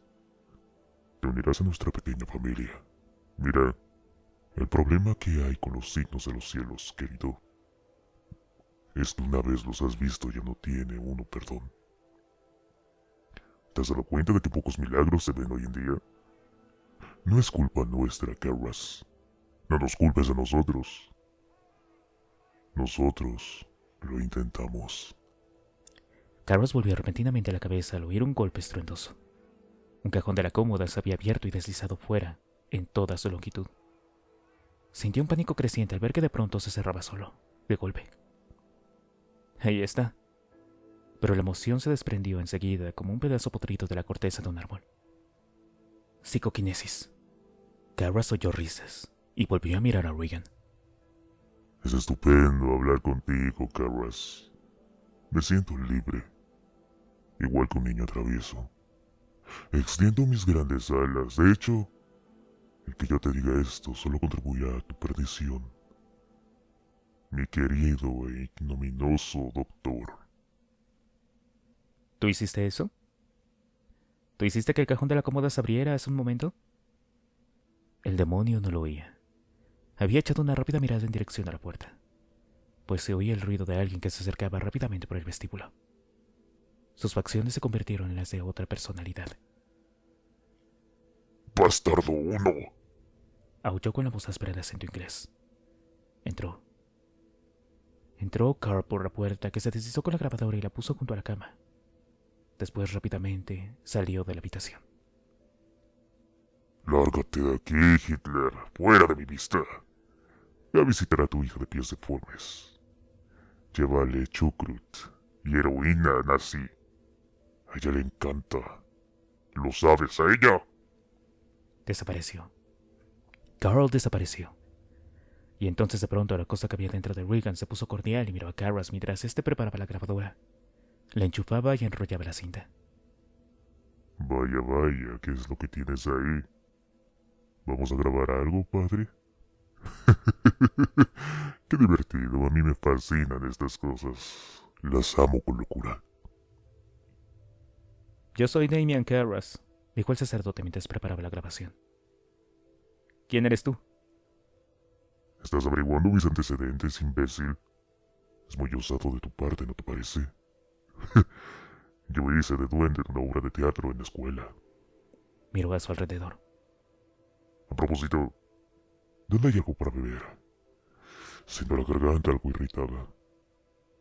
El sacerdote apoyó con suavidad el micrófono sobre la mesita de noche. Si me dices tu nombre, trataré de encontrarte algo de beber. Sí, claro. Y supongo que luego te lo beberías, ¿no? Mientras apretaba el botón que decía grabar, Carras respondió. Quiero saber tu nombre. Mira qué listo, exclamó con voz ronca. Y luego desapareció prestamente para ser reemplazado por el demonio interior. ¿Qué estás haciendo, Carras? ¿Grabando nuestra pequeña discusión? Carras se puso tenso y miró con fijeza. Luego empujó una silla junto a la cama y se sentó. ¿Te importa?, preguntó. En absoluto. Siempre me han gustado los artilugios infernales. De pronto Carras percibió un penetrante y desagradable olor parecido a... Es chucrut, Carras. ¿Lo has notado? El jesuita pensó maravillado que en efecto olía como a chucrut. Luego se dispersó el olor para dar paso al hedor de antes. Carras frunció el ceño. ¿Lo habría imaginado? Habría sido autosugestión. Pensó en el agua bendita, pero consideró que era preferible reservarla para mejor ocasión. ¿A quién le estabas hablando antes? Simplemente a uno de la familia, Carras. ¿Un demonio? Le das demasiada importancia. ¿Por qué? La palabra demonio significa sabio. Y él es estúpido. ¿En qué idioma significa sabio la palabra demonio?, preguntó el jesuita con vivo interés. En griego, ¿Hablas griego?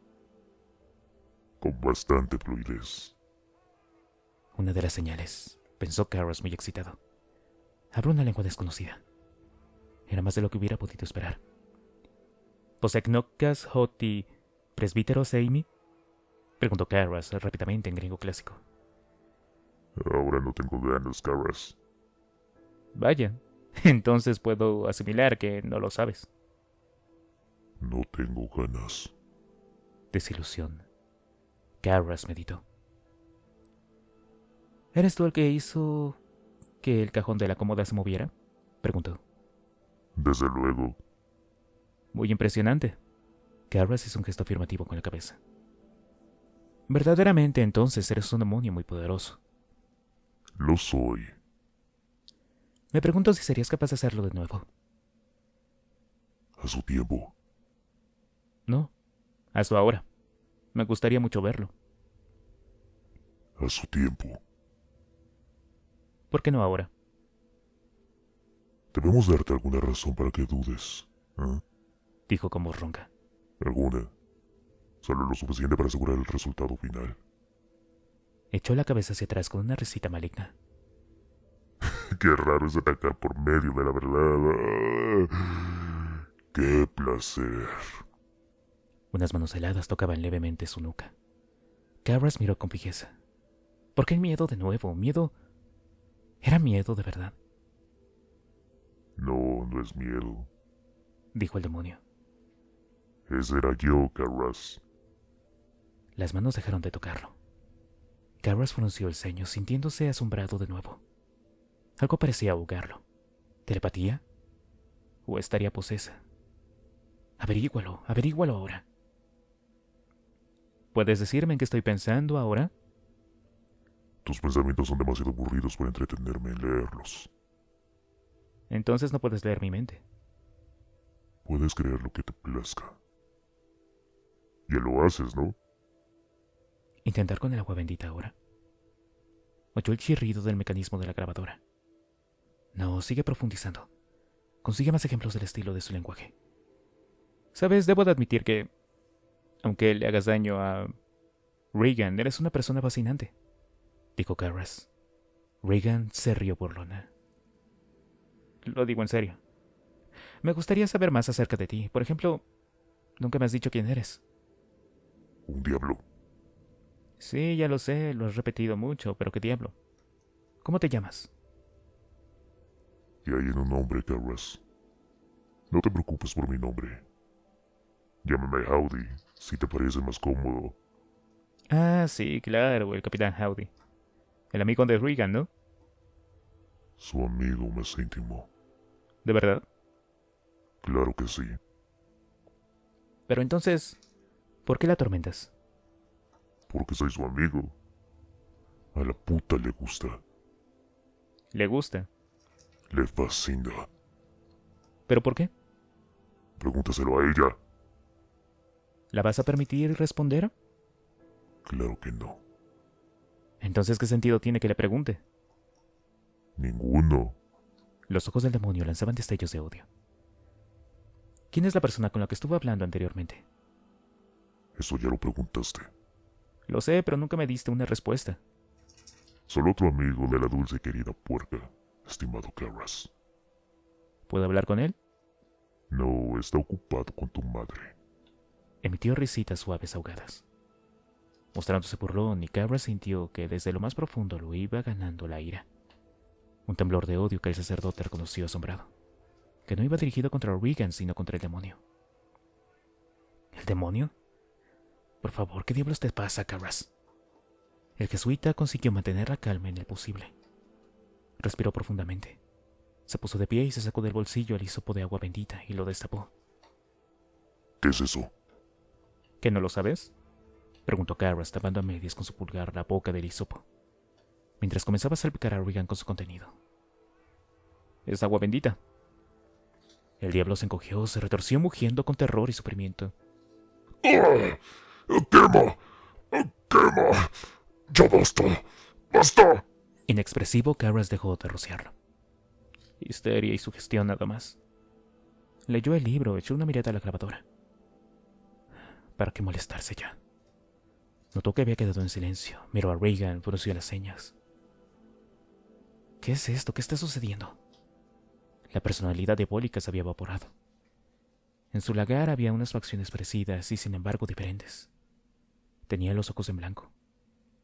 Murmullo lento, un parroteo febril. Carras se acercó a la cama, se inclinó para escuchar. ¿Qué es lo que es? Nada. Pero tiene cadencia, como un idioma. ¿No será que...? Sintió la vibración con unas alas en su estómago. Las sujetó fuertemente, las inmovilizó. Por favor, no seas idiota. Y sin embargo, echó una rápida mirada al control del volumen de la grabadora. No se encendía. Tocó el pulsador para aumentarlo y escuchó de nuevo con el oído cerca de los labios de Regan. El parloteo cesó y fue reemplazado por una respiración áspera y profunda. Carras se irguió. ¿Quién eres?, preguntó. ¡Aidan Johnson! Respondió el ente.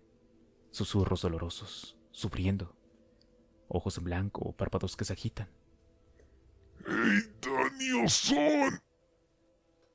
Y la voz gangosa y entrecortada, como el alma de su dueño, parecía enclaustrada en un oscuro y velado espacio más allá del tiempo. ¿Ese es tu nombre? Carras frunció el ceño. Los labios se movían, sílabas febriles, lentas, ininteligibles, enseguida cesaron. ¿Puedes entenderme? Silencio. Solo respiración profunda, extrañamente ahogada. El inquietante zumbido de la respiración en una tienda de oxígeno. El jesuita esperaba, quería más, pero no pasó nada. Rebobinó la cinta, metió la grabadora en su caja, la levantó y tomó el rollo. Echó una última mirada a Regan. Solo cabos sueltos. Indeciso, salió de la habitación y se dirigió a la planta baja. Encontró a Chris en la cocina. Estaba sentada con Sharon tomando café. Su expresión era sombría. Al ver que Carras se acercaba, ambas levantaron la vista inquisitoras, ansiosas y expectantes. Chris dijo quedamente a Sharon: ¿Por qué no le vas a hacer compañía a Regan? Sharon tomó un último trago de café y asintió débilmente mirando a Carras y partió. Él se sentó a la mesa con gesto cansino. ¿Qué sucede?, le preguntó Chris con la mirada fijamente. Carras iba a contestar, pero se detuvo ya que Carl entraba despacio, procedente de la despensa, y se dirigía al fregadero. Chris siguió la dirección de su mirada. No importa, puede hablar. ¿Qué pasa? Ha habido dos personalidades desconocidas. Una de ellas creo haberla visto por unos instantes. Me refiero a esa que tiene acento británico. ¿Es alguien que usted conozca? ¿Tiene importancia? Nuevamente él percibió tensión en su cara. Sí, señorita McNeil, es importante. Chris bajó la vista y asintió. Sí, es alguien que conocí. ¿Quién? Ella levantó la mirada. Burke Dennings. ¿El director? Sí. ¿El director que...? Sí. Lo interrumpió. En silencio el jesuita sopesó su respuesta durante un momento. Vio que el dedo índice de la actriz temblaba. ¿Quiere un café o alguna otra cosa, padre? Carras hizo un gesto negativo con la cabeza. No, gracias. Se inclinó hacia adelante apoyando los codos en la mesa. ¿Lo conocía Regan? Sí. Y... un ruido seco. Asustada, Chris se echó hacia atrás y al volverse vio que a Carl se le había caído al suelo la tostadora y se agachaba para tomarla. Pero se le volvió a caer. Por Dios, Carl.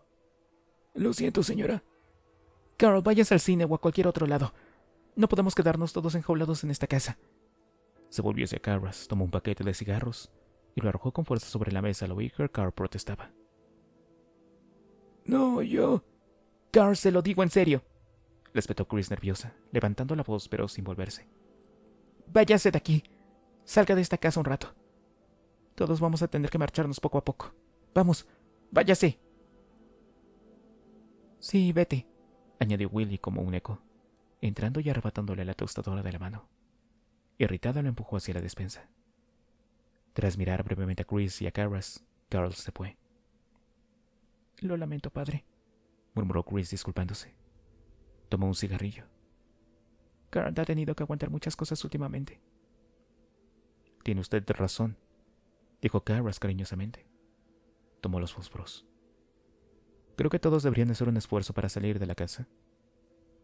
Usted incluida. Le encendió el cigarrillo. ¿Qué decía de Burke? Solo obscenidades, contestó Carras encogiéndose de hombros. Nada más. Advirtió cierto temor en el tono de su voz. Eso ya es bastante. Luego bajó el tono.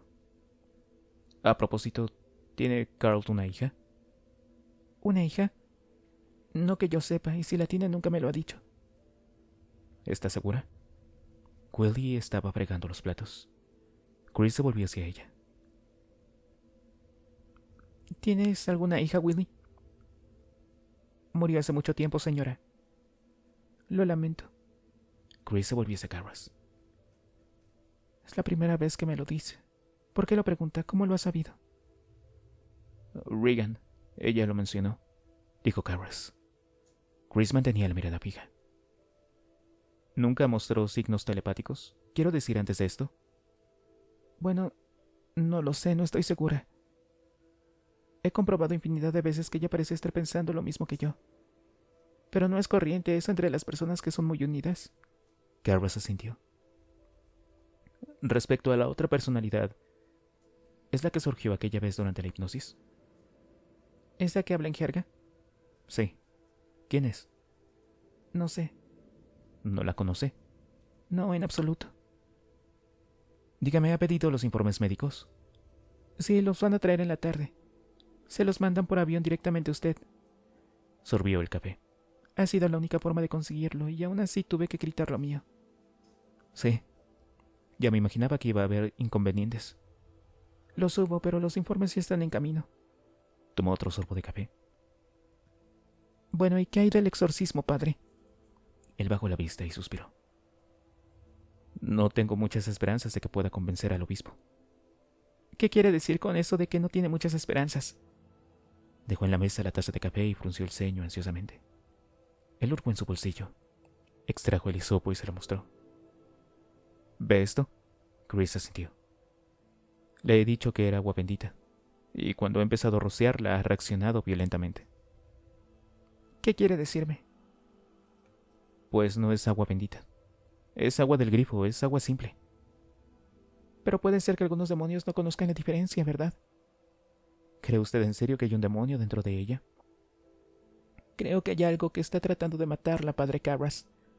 Y opino que no tiene mucha importancia que distinga entre la orina y el agua. ¿No le parece? Mire, lo lamento mucho, pero me ha pedido usted mi opinión. Aplastó el cigarrillo. Después de todo, ¿qué diferencia hay entre el agua bendita y la del grifo? justamente eso, que el agua bendita está bendecida.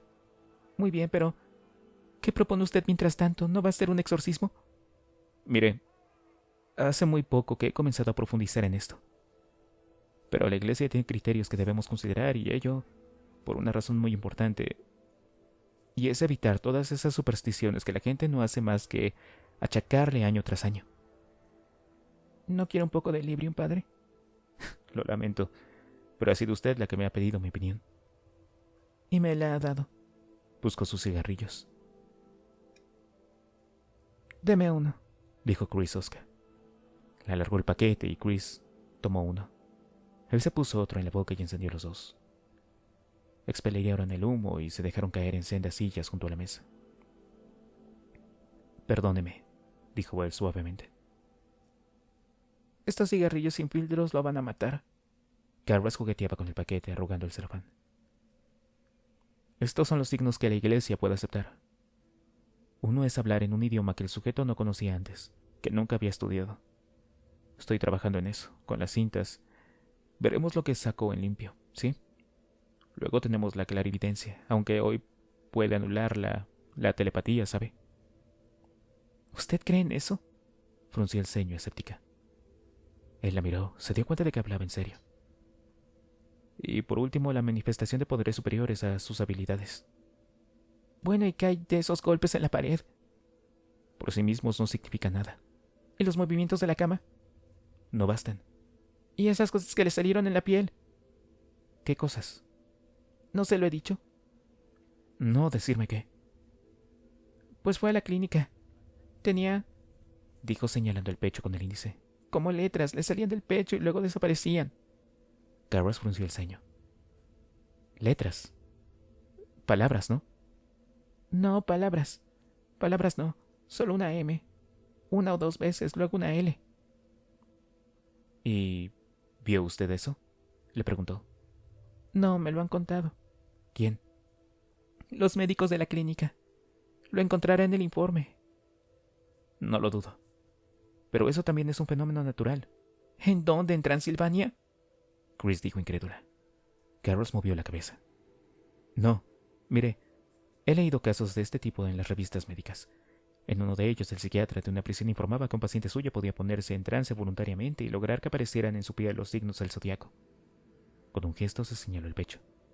Se le levantaban en la piel. Se ve que usted no cree muy fácilmente en milagros. Cierta vez hice un experimento, en el cual un sujeto hipnotizado fue puesto en trance. Luego le hicieron incisiones en los brazos. Se le dijo que el brazo izquierdo sangraría, pero no el derecho. Pues bien, así ocurrió. Sangró el brazo izquierdo y no el derecho. El poder de la mente reguló la pérdida de sangre. Por supuesto que no sabemos cómo, pero sí llega a suceder. De modo que en los casos estigmatizados, como el del recluso que le he citado, o en este caso el de Regan, el inconsciente regula el flujo de la corriente sanguínea hacia la piel y manda más hacia las partes que quiere que se eleven. Y entonces tenemos dibujos, letras o lo que fuera. Es misterioso, pero no sobrenatural. En verdad, que es usted una persona difícil, padre Carras, ¿lo sabía? Carras se tocó los dientes con la uña del pulgar. Mire, tal vez esto le ayude a entender. La iglesia publicó cierta vez una declaración, una advertencia a los exorcistas. Le leí anoche. Decía en ella que la mayoría de las personas que se creen posesas o que son consideradas como tales por otros necesitan mucho más de un médico que un exorcista. Levantó la mirada y la clavó en los ojos de Chris. ¿No se imagina cuándo se publicó tal declaración, o sí? No. En 1583. Chris alzó la vista sorprendida. Sí, claro. Ese sí que fue un año de todos los diablos, murmuró. Oyó que el sacerdote se levantaba de su silla y le decía: déjeme que espere hasta ver los informes de la clínica. Chris asintió. Entretanto, voy a revisar las cintas grabadas. Luego las llevaré al Instituto de Idiomas y Lingüística. Tal vez esta jerga sea algún idioma. Lo dudo, pero podría ser. Y si se comparan los estilos de lenguaje, bueno, ya veremos. Si son los mismos, sabremos con certeza que no es una posesa. ¿Y entonces qué? Preguntó Chris ansiosa. El sacerdote escudriñó los ojos de Chris. Eran turbulentos. Preocupada porque su hija no sea posesa, pensó en Dennings. Algo andaba mal, muy mal. Créame que me cuesta trabajo pedírselo, pero ¿podría prestarme su auto unos días? Desolada, Chris mantenía su mirada fija en el suelo. ¿Puede usted pedirme prestada hasta la vida por unos días? Eso sí, devuélvame el jueves. Uno nunca sabe, podría necesitarlo. Sintiendo una profunda pena, Garrus contempló aquella cabeza inclinada e indefensa. Ansiaba poder tomarle la mano y decirle que todo saldría bien, pero ¿cómo? Le traeré las llaves, padre, dijo ella. La vio alejarse con una plegaria desesperanzada. Cuando le hubo entregado las llaves, Garrus regresó caminando hasta su habitación en la residencia. Allí dejó la grabadora y recogió la cinta de Regan. Luego volvió a cruzar la calle, en busca del auto de Chris. Al subir oyó que Carl lo llamaba desde la puerta de la casa. ¡Padre Garrus! Garrus miró. Carl bajaba corriendo la escalinata mientras se ponía apresuradamente la americana. Agitaba su mano. ¡Padre Garrus, un momento, por favor! Garrus se inclinó y bajó la ventanilla opuesta a la del asiento del conductor. Carl metió la cabeza. ¿Hacia dónde va, padre? A Dupont Circle. ¿Me podría llevar? ¿No le molestaría? Encantado de hacerlo, suba. Carl lo hizo. Se lo agradezco mucho, padre. Garrus giró la llave de contacto. Créame, le hará bien salir. Sí. Voy a ver una película, una muy buena. Garrus puso la primera y arrancó. Durante un rato marcharon en silencio. El jesuita trataba de encontrar respuestas a sus interrogantes. Posesión es imposible, el agua bendita, pero... Oiga, Carl, dijo usted que conocía muy bien a Dennings, ¿no? Carl, que miraba a través del parabrisas, se sintió rígido. Sí, lo conocía. Cuando ella parece ser Dennings, ¿le da a usted la impresión de que de verdad lo es? Larga pausa. Y luego un lacónico inexpresivo. Sí. Garrus, obsesionado, asintió con la cabeza. No hablaron más hasta llegar a Dupont Circle, donde se detuvieron ante un semáforo en rojo. Yo me bajo aquí, padre Garrus, dijo Carl y abrió la portezuela. Aquí puedo tomar el autobús. Se bajó y luego metió la cabeza por la ventanilla. Muchas gracias, padre. Le estoy muy agradecido.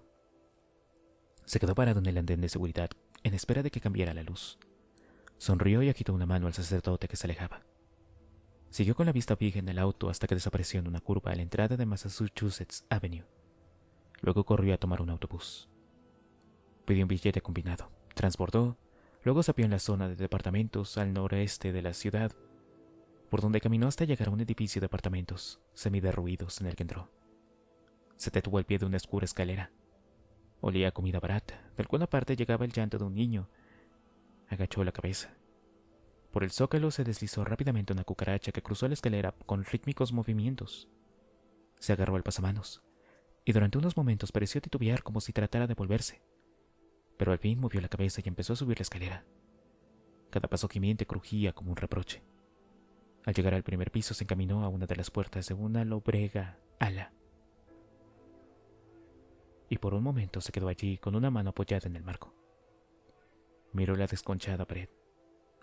Nicky y Ellen escritos con lápiz, y debajo una fecha y un corazón cuyo centro era yeso resquebrajado. Carl tocó el timbre y esperó cabizbajo. Se oyeron chirriar los muelles de la cama, la voz de alguien que mascullaba irritado y el ruido de unos pasos irregulares, causado por un zapato ortopédico. De pronto, la puerta se abrió parcialmente de un golpe y la cadenita de seguridad repiqueteó al ser extendida al máximo, mientras una mujer en ropa interior miraba hoscamente por la abertura. De la comisura de los labios le colgaba un cigarro. «Ah, eres tú», exclamó secamente mientras quitaba la cadena. Carl tropezó con unos ojos duros y apagados a la vez, macilentos pozos de sufrimiento y vergüenza. Contempló brevemente la disoluta mueca de los labios y la arruinada cara de una juventud y una belleza enterradas vivas en 1000 habitaciones de hoteluchos, en 1000 despertares de sueños agitados, ahogando el llanto ante la belleza perdida. «Vamos, dile que se vaya a la chingada», tronó una áspera voz masculina en el interior confusa. El novio. La muchacha volvió rápidamente la cabeza y le espetó. «Cállate, estúpido, es papá». Luego se dirigió a Carl. «Está borracho, papá. Lo mejor es que no entres». Carl asintió. Los estragados ojos de la hija descendieron hasta la mano de Carl, que se buscaba la cartera en el bolsillo de atrás. ¿Cómo está mamá? Le preguntó mientras succionaba el cigarrillo, con la vista clavada en las manos que hurgaban en la billetera, en las manos que contaban billetes de $10. Está bien, asintió Carl conciso. Cuando le entregó el dinero, ella empezó a toser como si fuera a deshacerse. Se tapó la boca con una mano. Esta porquería de tabaco, exclamó sofocada. Carl vio las marcas de los pinchazos en su brazo. Gracias, pa. Le arrebató el dinero de las manos. Acaba de una puta vez, gruñó el novio desde el interior. Bueno, pa, adiós. Ya sabes cómo se pone. Elvira. Carl había metido la mano por la abertura, agarrándole la muñeca. Han puesto una clínica en Nueva York, le susurró implorante. Ella hacía muecas y trataba de zafarse. Ya déjame. Te los mandaré. Ellos te van a ayudar, no vas a ir a la cárcel. Por Dios, papá, chilló liberándose al fin de su mano. No, por favor, Le cerró la puerta en la cara. En el oscuro vestíbulo, en la alfombrada tumba de sus expectativas, Carl se quedó mirando la puerta en silencio y luego inclinó la cabeza, lleno de mudo dolor. Desde el interior del apartamento llegaba una conversación ahogada. Luego, una fuerte carcajada cínica de mujer, seguida de una tos convulsa. Al volverse sintió el repentino cognijazo de un sobresalto, pues frente a él se hallaba el teniente Kinderman, que le cerraba el paso. Tal vez ahora podamos charlar, señor Armstrong, jadeó con las manos metidas en los bolsillos del abrigo y con ojos tristes. Tal vez podamos charlar ahora, repitió.